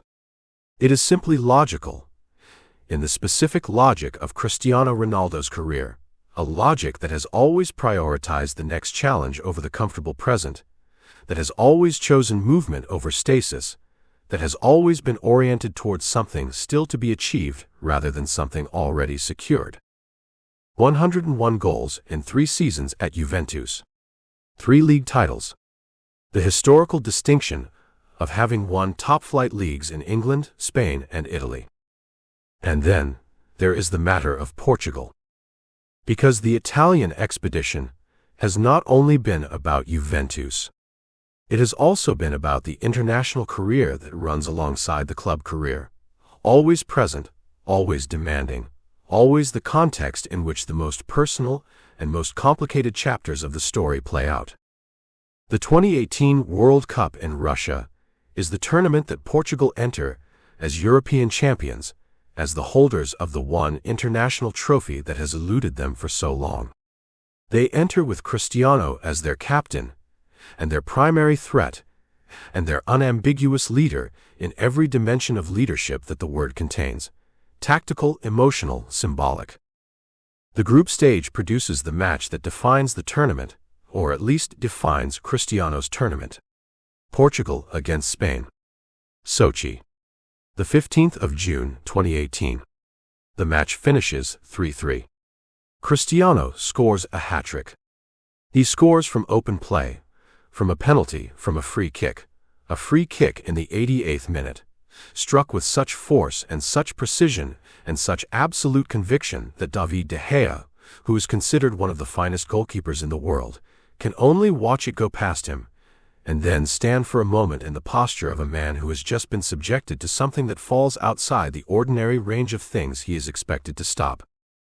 It is one of the greatest individual performances in World Cup history, against the reigning world champions, with the full weight of a group stage match on the line. At 33 years old. The World Cup ends in the quarter-finals, Portugal, eliminated by Uruguay. Cristiano scores 1 goal in the tournament. He does not score in the quarter-final. Portugal lose. He is seen walking off the pitch with an expression that belongs to the genre of grief. Not melodramatic grief, but the quiet, private grief of the person who wanted something that the game did not give. The 2020 UEFA Nations League brings Portugal their second piece of international silverware, winning the inaugural edition of the new competition on home soil. It is not the World Cup. It is not the European Championship. But it is a trophy, international and significant, and Cristiano lifts it with the same sincerity with which he has lifted every trophy, because every trophy, however it compares to others in the hierarchy of prestige, is evidence that the project is producing results.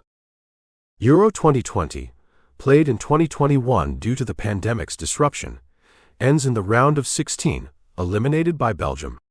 Cristiano scores 5 goals in the group stage, finishing as the tournament's top scorer. He becomes the all-time top scorer in European Championship history. He becomes the first player to appear in 5 European Championships. The individual records accumulate with the relentlessness that characterizes everything about him. But the tournament ends in the round of 16, and the tournament ending in the round of 16 is, for Portugal, and for their captain, a failure. Not catastrophic, not shameful, but a failure by the standard of what they set for themselves, by the standard of what Cristiano Ronaldo regards as acceptable. He does not use the word acceptable in a loose way. Acceptable means winning. Anything short of winning is, at some level, a deficit. Information to be processed, fuel to be added, motivation to be extracted and stored and spent in the next campaign. He is 36 years old when Euro 2020 ends in elimination. He is 36 years old, and he is leaving Juventus, and the question that the football world is asking, the question that will define the next chapter, is where he goes, and what he still has to offer, and whether the extraordinary, impossible, apparently endless project of Cristiano Ronaldo has finally, at 36, reached the point where the world's realistic expectations must begin to moderate. The answer to that question, the answer that he is already preparing, already building toward, already arranging his body and his mind and his entire daily existence to provide, is the same answer he has always given. More than you think. More than you expect. More than you can currently imagine is possible. He has been giving this answer his entire life. He is not finished giving it. Sonnet 4.6, The Broken Homecoming and Toxic Departure, 2021-2022. There are homecomings that heal, and there are homecomings that wound. The healing kind arrives when the place you return to is the same place you left, when the people are the same people, when the values are the same values, when the institution has held its shape in your absence, and welcomes you back into a structure that is as strong as the one you departed. These homecomings are rare and beautiful. They are the exception. They require that the world has not moved while you were away, which is the one thing the world consistently refuses to do. The wounding kind arrives when you return to the name of a place rather than the place itself. When the geography is the same, and the colors are the same, and the badge is the same, but everything beneath these surfaces has shifted, the culture, the ambition, the collective understanding of what the institution is for and how it should be run. When you discover that what you loved was not the building, but the life inside the building, and the life has gone, and you are standing in the architecture of a memory. Cristiano Ronaldo returns to Manchester United in the summer of 2021, and what he finds is the wounding kind. The circumstances of the return are themselves complicated in ways that are not immediately visible in the announcement. He does not return to United as a first choice. He returns because the first choice, Manchester City, who were genuinely interested in acquiring him, becomes unavailable when the political reality of a move to United's closest rivals makes itself plain. The idea of Cristiano Ronaldo in City Blue is too much for the supporters and for the institutional memory of what he meant to Old Trafford to be seriously entertained. United move quickly, decisively. The deal is done. He is coming home. The press conference does what press conferences do. It generates warmth. The photographs of him in the red shirt, the number 7 shirt, again, the eternal number 7, are shared millions of times in hours. Old Trafford is excited in the way that it is excited when something it once had and lost is returned to it. Sir Alex Ferguson, who is present for the announcement, smiles the smile of a man who understands better than anyone what this player means to this club and what this club means to this player. The reunion has the texture of something right, something correct, something long overdue. The texture is deceptive. The manager at Manchester United when Cristiano returns is Ole Gunnar Solskjaer. Solskjaer is a beloved figure in United's history, the man who scored the 1999 Champions League winning goal in injury time, who defines in that single moment one of the great nights in the club's existence. His appointment as manager in 2018 was received with warmth precisely because of this history, because of the sense that someone who understood the club's identity, who had lived inside it, who embodied its spirit at its most triumphant, that someone like this could restore what had been lost in the years since Ferguson's retirement. The problem with this logic, and it is a logic that Manchester United have been applying unsuccessfully since 2013, is that love for a club is not the same as the capacity to manage it. The skills that make a great player do not automatically transfer into the skills that make a great manager. Management at the highest level is its own discipline, tactical, psychological, organizational, political, and it requires qualities that playing, however brilliantly, does not necessarily develop. Solskjaer has warmth. He has loyalty. He has the respect of his players in the specific way that a man who has lived through what they are living through earns respect. What he does not have, demonstrably and painfully, is the tactical sophistication and the force of personality required to manage a club of Manchester United's size, expectation, and complexity in the modern game. The squad that Cristiano joins is a collection of expensively assembled, individually talented players who do not function as a collective. This is United's defining problem in the post-Ferguson era, and it is a problem that neither David Moyes nor Louis van Gaal nor José Mourinho nor Solskjaer has been able to solve. The problem of assembling a squad and building a team, which are two entirely different things. A squad is a collection of players. A team is a shared understanding of how to play, a collective identity, a set of automatic responses that function under pressure without conscious instruction. Ferguson built teams. His successors have built squads. The difference, over the course of a season, is the difference between winning and not winning. Cristiano arrives into this environment, and his impact on it is, in the narrow sense of individual statistics, immediate and impressive. He scores on his second debut, against Newcastle at Old Trafford, 2 goals in a performance that ignites the stadium and reminds everyone present why they wanted this.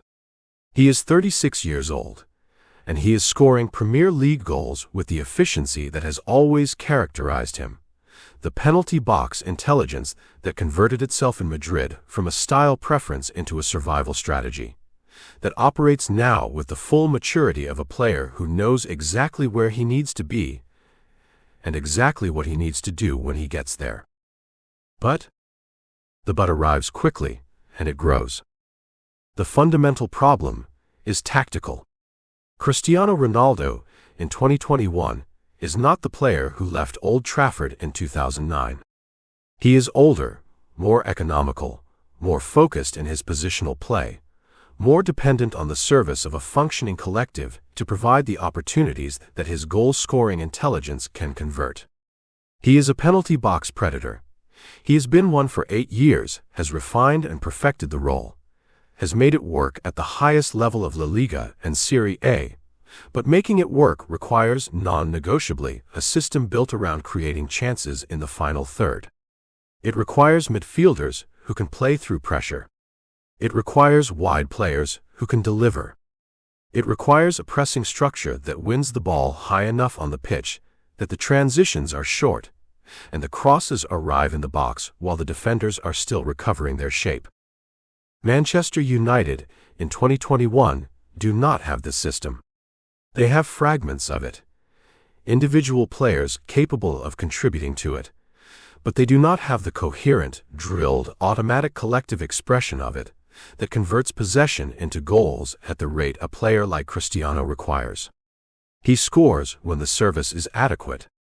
When the service is inadequate, he stands in the penalty area waiting for deliveries that do not come, running channels that teammates do not see, making movements that the system cannot find. He is a predator in an environment that has stopped providing prey. This tactical dislocation is visible to anyone watching with attention. But it is not the most significant problem. The most significant problem is structural, is located not in any particular tactical system or any individual player's form, but in the culture of the club itself, in the decision-making processes that sit above the manager, in the relationship between the football operation and the ownership, in the entire architecture of how Manchester United is run. The Glazer family have owned United since 2005. Their ownership has been, from the perspective of the football operation, a source of consistent frustration, not because they are actively malicious owners, but because they are financially extractive ones, because the model they apply to the club prioritizes commercial revenue and cost management over sporting investment in ways that compound over time. The debt loaded onto the club at the point of purchase has never fully disappeared. The willingness to reinvest commercial revenue into the football operation has been inconsistent. The decision-making structures are unclear. It is not always obvious who has authority over sporting decisions, who the manager answers to, whose vision of what the club should be is actually operative. Ferguson operated above all of this.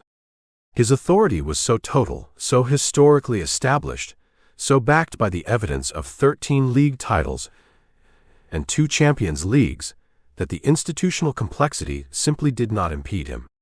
He got what he needed. The machinery organized itself around his requirements. When he retired in 2013, the machinery that had organized itself around one extraordinary individual's requirements was suddenly required to function on its own. And it turned out that the machinery had always been the man. And without the man, the machinery was not what anyone had thought it was. Solskjaer is sacked in November 2021.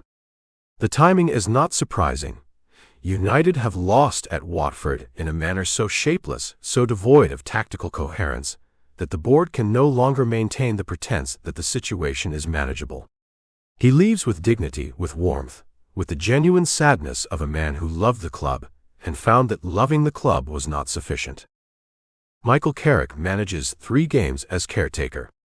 Then Ralph Rangnick arrives as interim manager for the remainder of the season. Rangnick is a curious choice, not because he is unqualified, but because his particular expertise is so specifically at odds with what United need in this moment. Rangnick is a theorist. He is the intellectual godfather of the high-pressing, high-intensity gegenpress model of football, the system that Jurgen Klopp and others have adapted and applied to enormous success in the modern game. It is a coherent and proven system.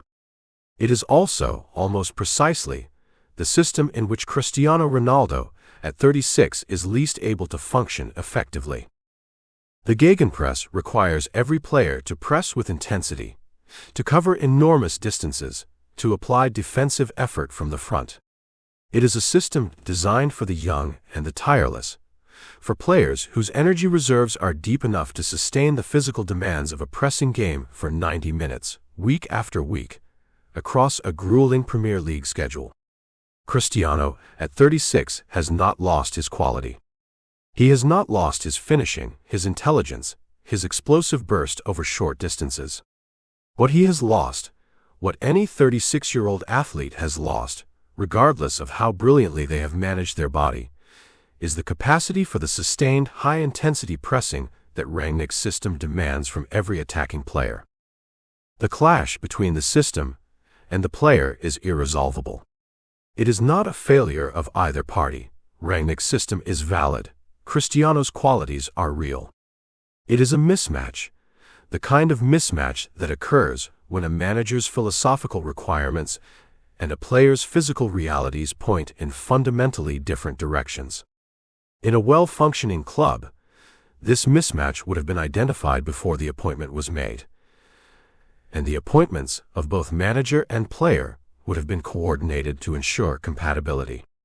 In Manchester United in 2021, the left hand does not know what the right hand is doing, and the result is a season of profound dysfunction expressed in the relationship between an interim manager who cannot use his best player effectively and a best player who cannot be effective within the system the interim manager requires. Cristiano scores 18 goals in all competitions in this season. For any other player at any other club, this would be considered a productive campaign. In the context of United's expectations, in the context of what he was brought back to provide, it feels like underperformance, not because of the number itself, but because of the circumstances around it. The goals are scored in matches that United frequently do not win. The goals are individual contributions to a collective failure that no individual can compensate for. He is scoring, and United are finishing sixth. He is producing, and the team is not. Erik ten Hag is appointed as permanent manager in the summer of 2022. The appointment is, in retrospect, the right one. Ten Hag is an organized, principled, tactically coherent manager who has built something significant at Ajax and who arrives at United with a genuine vision of what the club needs to become. He is direct and demanding, and he makes clear, without equivocation, that the culture of the squad must change, that the informality and the lack of accountability that have characterized the post-Ferguson years are over, that standards will be reinstated and maintained. The problem, the specific, unavoidable, increasingly public problem, is Cristiano Ronaldo. The relationship between Cristiano and Ten Hag in the preseason and the early months of the 2022-2023 season is, from the beginning, one of fundamental incompatibility. Not personal animosity. They are not enemies in any dramatic sense. But professional incompatibility of a kind that, in the specific environment of a club trying to rebuild its culture and its discipline, cannot be quietly managed. Cristiano does not want to be a substitute. This is the core of it. He is 37 years old, and he has started every significant match of his career, has been the central figure in every team he has played for since he was 16, has never occupied a secondary role, has never accepted the bench as anything other than a temporary condition pending his return to the starting 11. Ten Hag, building a new United, is not willing to guarantee that Cristiano will start every match. He is willing to use him, to value him, to accommodate him where possible. But the starting 11 will be selected on merit and tactical fit, not on the basis of who Cristiano Ronaldo has been. Cristiano does not accept this quietly. The tension becomes visible in preseason, when he refuses to come on as a substitute in a friendly match. The image of him walking down the tunnel before the final whistle is broadcast globally, and interpreted as a declaration, an unambiguous statement of his relationship with the club's new direction. Ten Hag fines him. The fine is the right response from a manager trying to establish authority. But the fine is also the beginning of the end, because the dynamic it reveals, the irresistible force of Ten Hag's demand for accountability, meeting the immovable object of Cristiano's sense of what his status entitles him to, cannot produce a stable outcome. And then, in November 2022, Cristiano sits down with Piers Morgan. The interview is extraordinary in its candor and in its strategic miscalculation. He speaks about Manchester United with a directness that is, in the most charitable interpretation, an expression of the honesty that has always characterized him. He says the club has not progressed since Ferguson left. He says he has been betrayed. He criticizes the ownership. He criticizes the infrastructure. He says he does not respect Ten Hag because Ten Hag does not respect him. He says he has nothing in common with the manager. Some of what he says is true. The club has not progressed since Ferguson left. This is demonstrably, statistically, historically true. The ownership has been inadequate in specific and measurable ways. The infrastructure has lagged behind United's rivals. These are not invented grievances. They are real, and they are widely shared by supporters who have watched the post-Ferguson decline with a frustration that matches his. But the manner of saying it, in a television interview broadcast globally, released in 2 parts for maximum coverage while still under contract, is not the manner of a person trying to solve a problem. It is the manner of a person who has decided the problem is unsolvable and is choosing to exit in a way that makes his position clear, that puts his perspective on the record, that ensures the narrative will not be written entirely by those who remain. It is also, in the specific context of the World Cup that is weeks away, deeply ill-timed. Portugal are preparing for Qatar. Their captain is generating global headlines about his club situation. The distraction is real, and the question of whether it is manageable, whether Fernando Santos can insulate the squad from the noise around their number 7, becomes one of the defining questions of Portugal's campaign. Manchester United terminate his contract by mutual consent. The announcement is brief and clinical and without warmth. He is free to leave.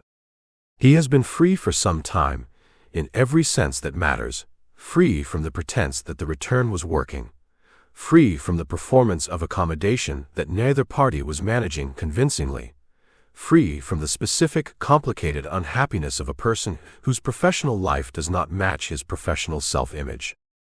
He goes to Qatar.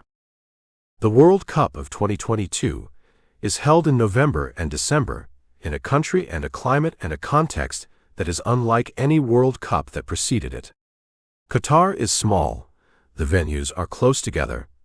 The logistical compression of the tournament gives it a different rhythm from the sprawling continental summer campaigns that the World Cup traditionally is.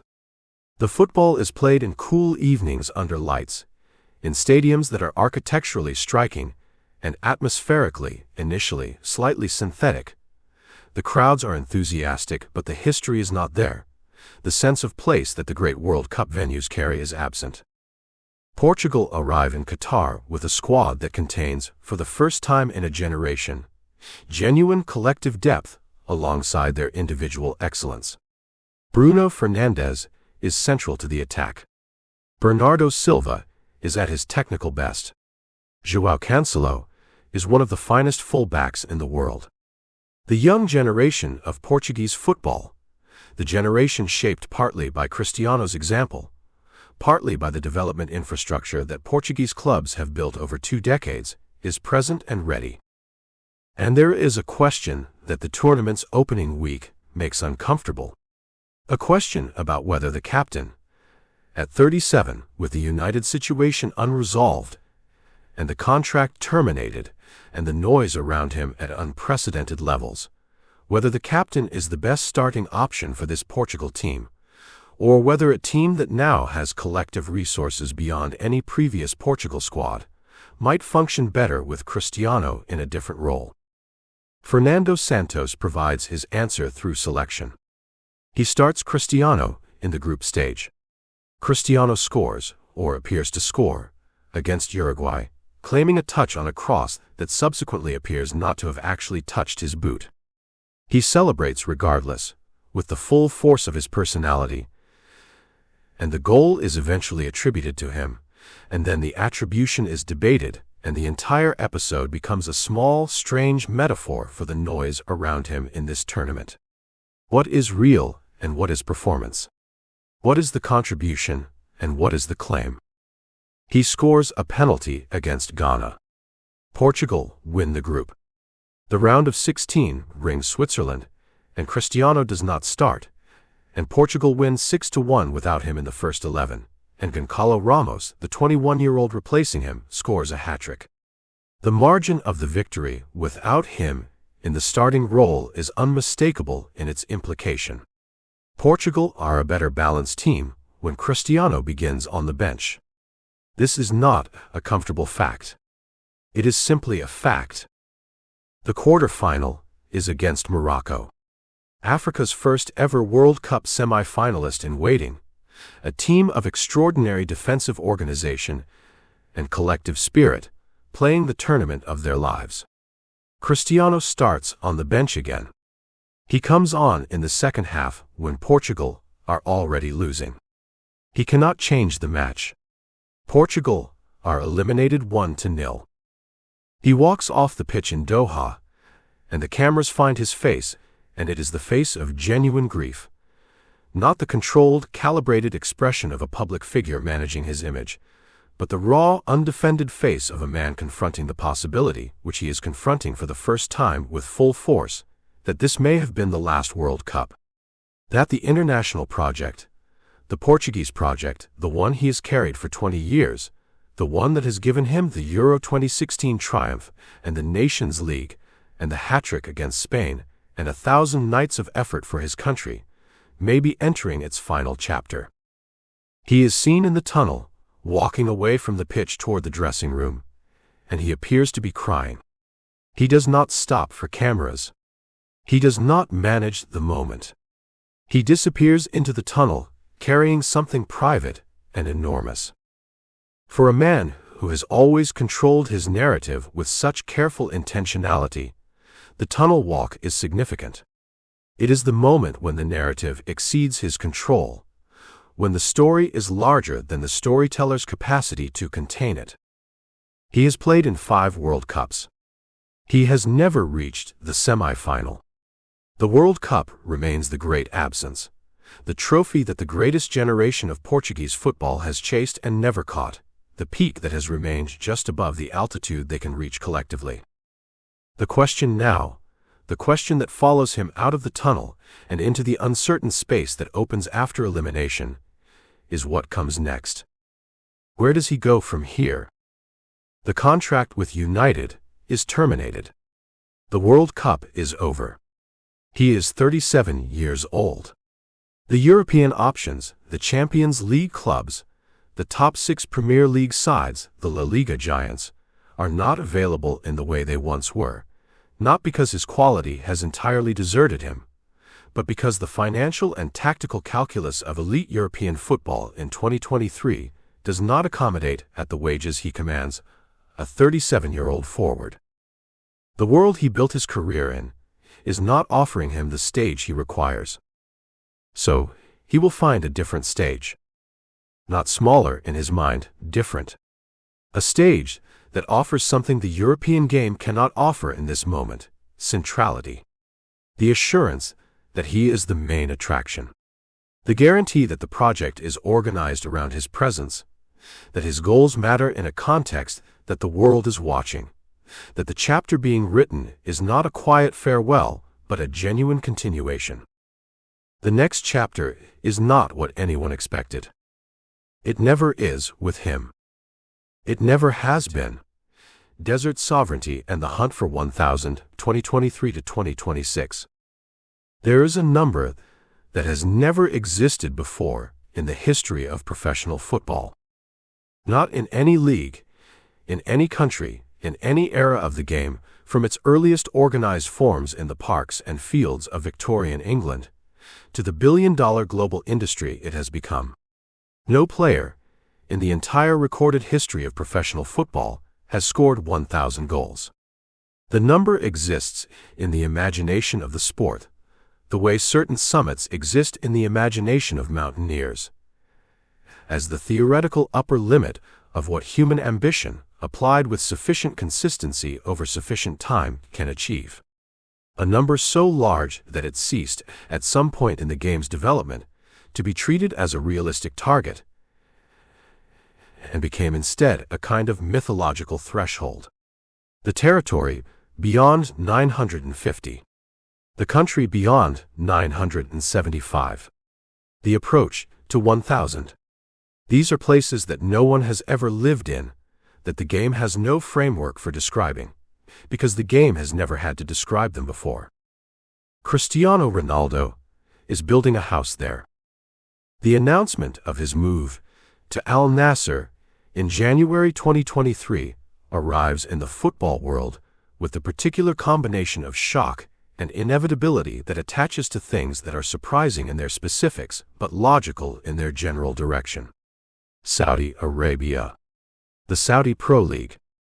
A contract reported to be in the region of €200 million annually, a figure so large that it reconfigures the financial landscape of football in real time, that forces every other club in the world to update its understanding of what is possible in the market for elite players, that makes the 100 million transfers of the previous decade look like opening bids in a negotiation that has been radically reframed.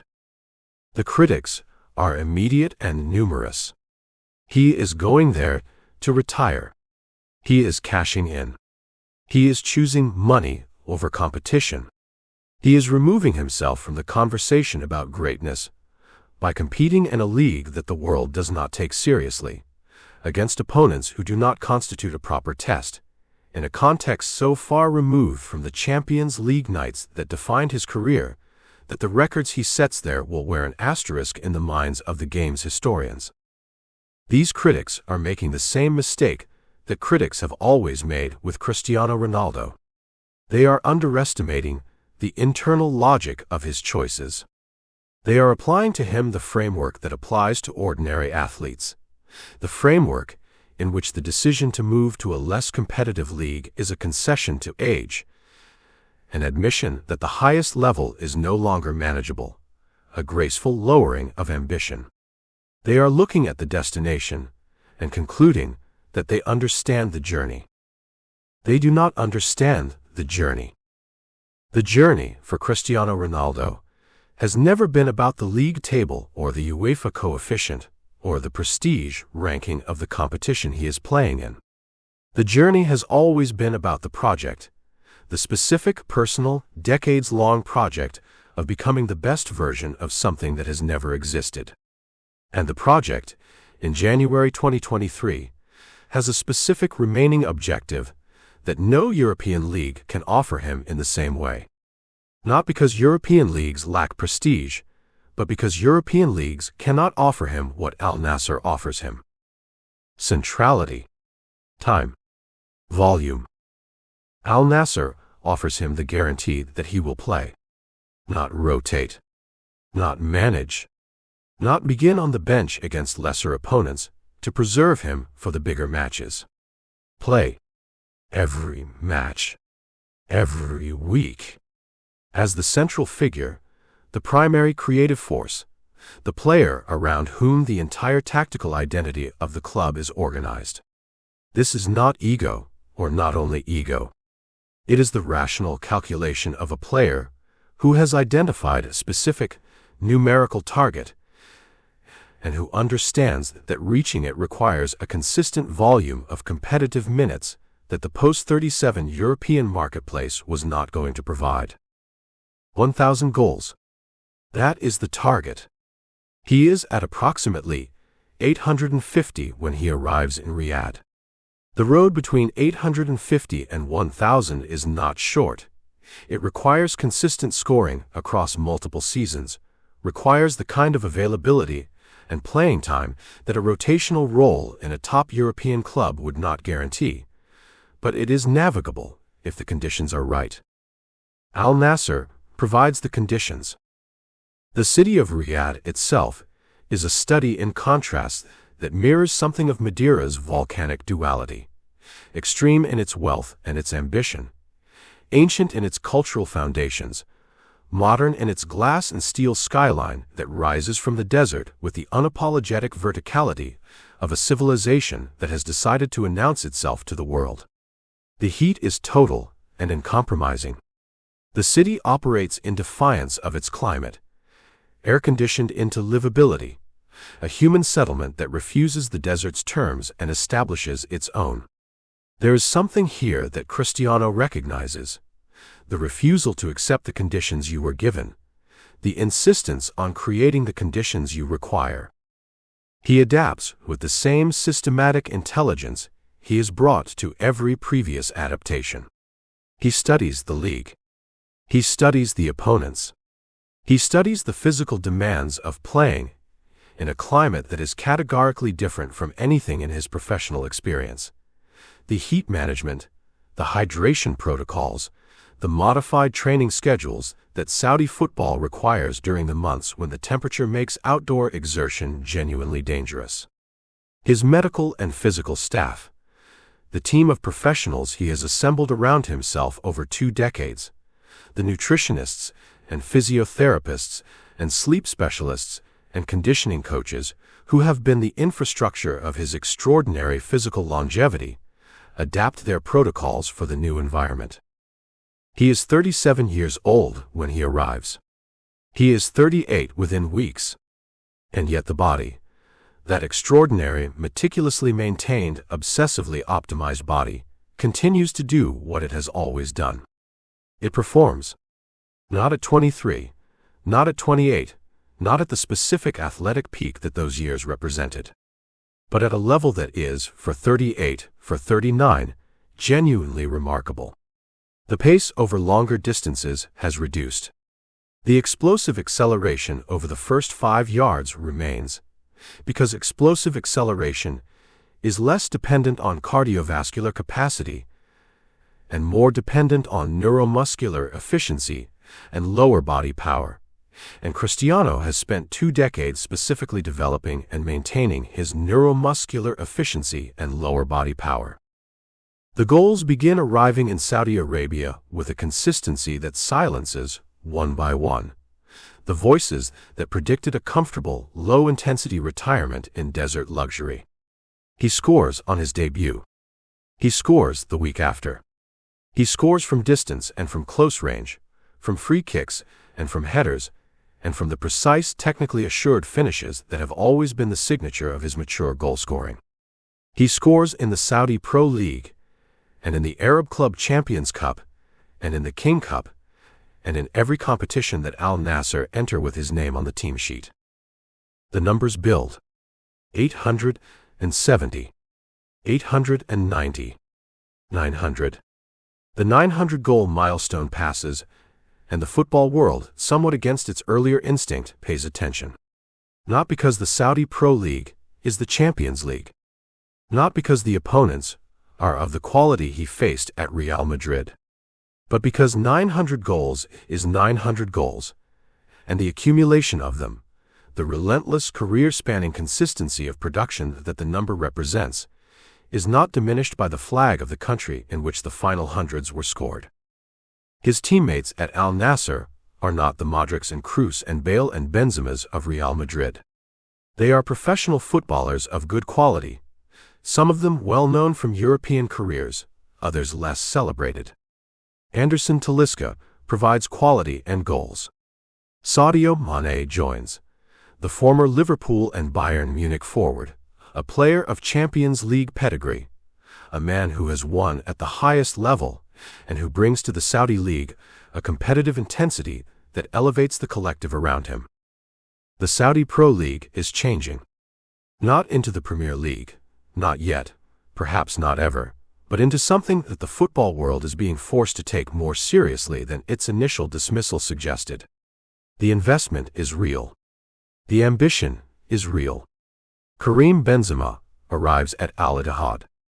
Neymar arrives at Al Hilal. N'Golo Kanté. Roberto Firmino. Riyad Mahrez. The league is accumulating a critical mass of genuine talent. Not enough to threaten the Champions League clubs at their best, but enough to constitute a real sporting competition. Enough to make the matches tests rather than exhibitions. Within this context, Cristiano is not simply the most famous player in the league. He is its most significant competitive presence, the player who scores most consistently, who performs most reliably in the decisive moments, who raises the level of the matches around him in the way that only players of his category can raise it. He is winning the Golden Boot in the Saudi Pro League. He is lifting cups. He is being the player he has always been. Central, decisive, relentless, impossible to remove from the story of whichever competition he is participating in. And then there is Portugal. Because the international career has not ended. This is the fact that the post-World Cup narrative missed, the narrative that interpreted his tears in the tunnel in Qatar as the beginning of a farewell. He is not saying goodbye to international football. He is not done with the shirt. He will decide when he is done with the shirt, and that moment has not arrived. Roberto Martinez takes over as Portugal manager following Qatar, and his relationship with Cristiano is, from the beginning, one of pragmatic intelligence. Martinez is a coach of subtlety, a man who has managed at the highest level in European club and international football, who understands how to handle the specific, complex, historically loaded dynamic of a player of Cristiano's status in a national team environment. He does not make Cristiano the problem to be managed. He makes Cristiano the resource to be deployed. This distinction matters enormously. The qualification campaign for Euro 2024 is navigated with authority. Portugal win their group. Cristiano contributes. He is not the 25-year-old who scored free kicks in every match and carried the team on his back for 90 minutes. He is 38, contributing in ways that are different but genuine. The decisive penalty, the header from the set piece, the free kick in the match that needs a free kick goal. The contribution is real. The leadership is real. The younger players, Felix, Leao, Vitinha, the generation that is now the collective engine of this team, benefit from his presence in ways that go beyond the statistical. Euro 2024 in Germany is Portugal's tournament in terms of the group stage. They win their group convincingly, Cristiano contributing assists and the general authority of his presence. The round of 16 against Slovenia goes to penalties, and there's a moment, a missed penalty in extra time, the ball striking the bar, Cristiano standing in the German night with his face in his hands, that contains everything the career has contained. The magnitude of the moment, the miss, the recovery. Dominik Livakovic saves his spot kick in extra time, and for a moment the specter of Moscow 2008 returns, the ghost of the missed penalty in the most important match, the specific private anguish of the player who wanted to deliver and did not. And then he steps up in the shootout, and he scores, and Portugal go through. He cries again. The emotion, uncontrolled and uncontrollable, pours out in the German evening. He is 39 years old, and he is crying in a European Championship knockout match because the ball went in, and he is through, because the miss was survived, and the moment was recovered, and the story has one more chapter. He has always had one more chapter. The quarterfinal, against France and Kylian Mbappé, ends in elimination, Portugal losing on penalties. He scores his penalty. Portugal's other takers do not all score theirs. Elimination, in the quarterfinal again.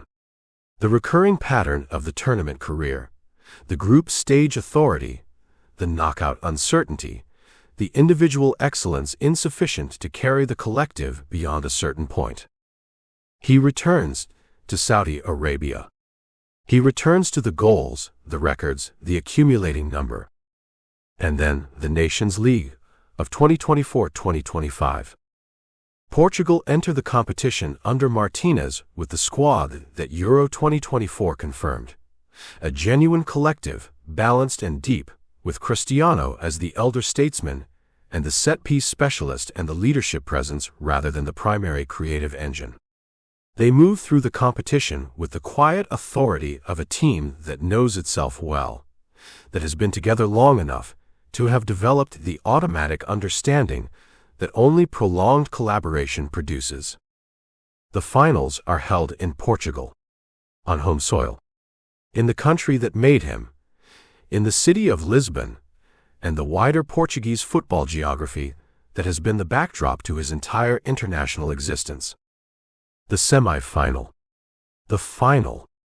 Portugal play with the collective coherence that Martinez has built over 2 years, pressing with intelligence, attacking with variety, defending with the organized solidarity that the best international teams maintain under pressure.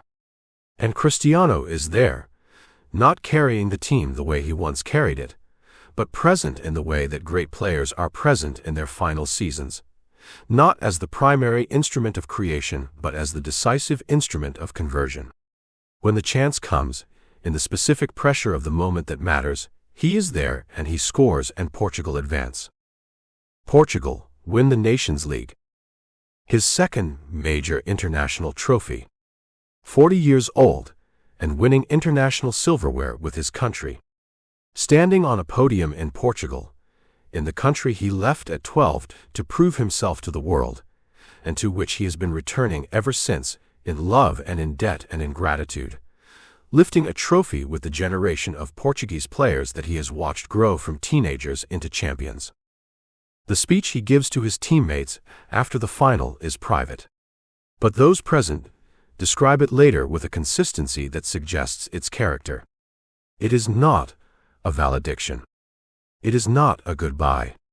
It is simply Cristiano, direct, emotional, certain, telling the people around him that they are good enough, that they always were, that the belief he has carried for them has never been misplaced. That this is what Portugal is. That this is what they can be. He does not say, it is over. Because it is not over. The goal count continues through the second half of 2025. 950. 960. 970. He is approaching the number the way he approaches every target he has ever set himself. With patience that looks like obsession, with consistency that looks like compulsion, with the absolute refusal to accept that the destination is unreachable. 980. The football world is watching now, in a way it was not watching in 2023 when the Saudi move was announced. The storyline has asserted itself over the initial skepticism. The number is real. The pursuit is real. The possibility that a human being might score 1,000 professional goals in a career, that this threshold, which the game long ago filed under mythology, might actually be crossed, is real and present and happening in real time. 990. 10 goals from 1,000. The proximity of it generates a specific quality of attention. Not just football's attention, but the world's attention.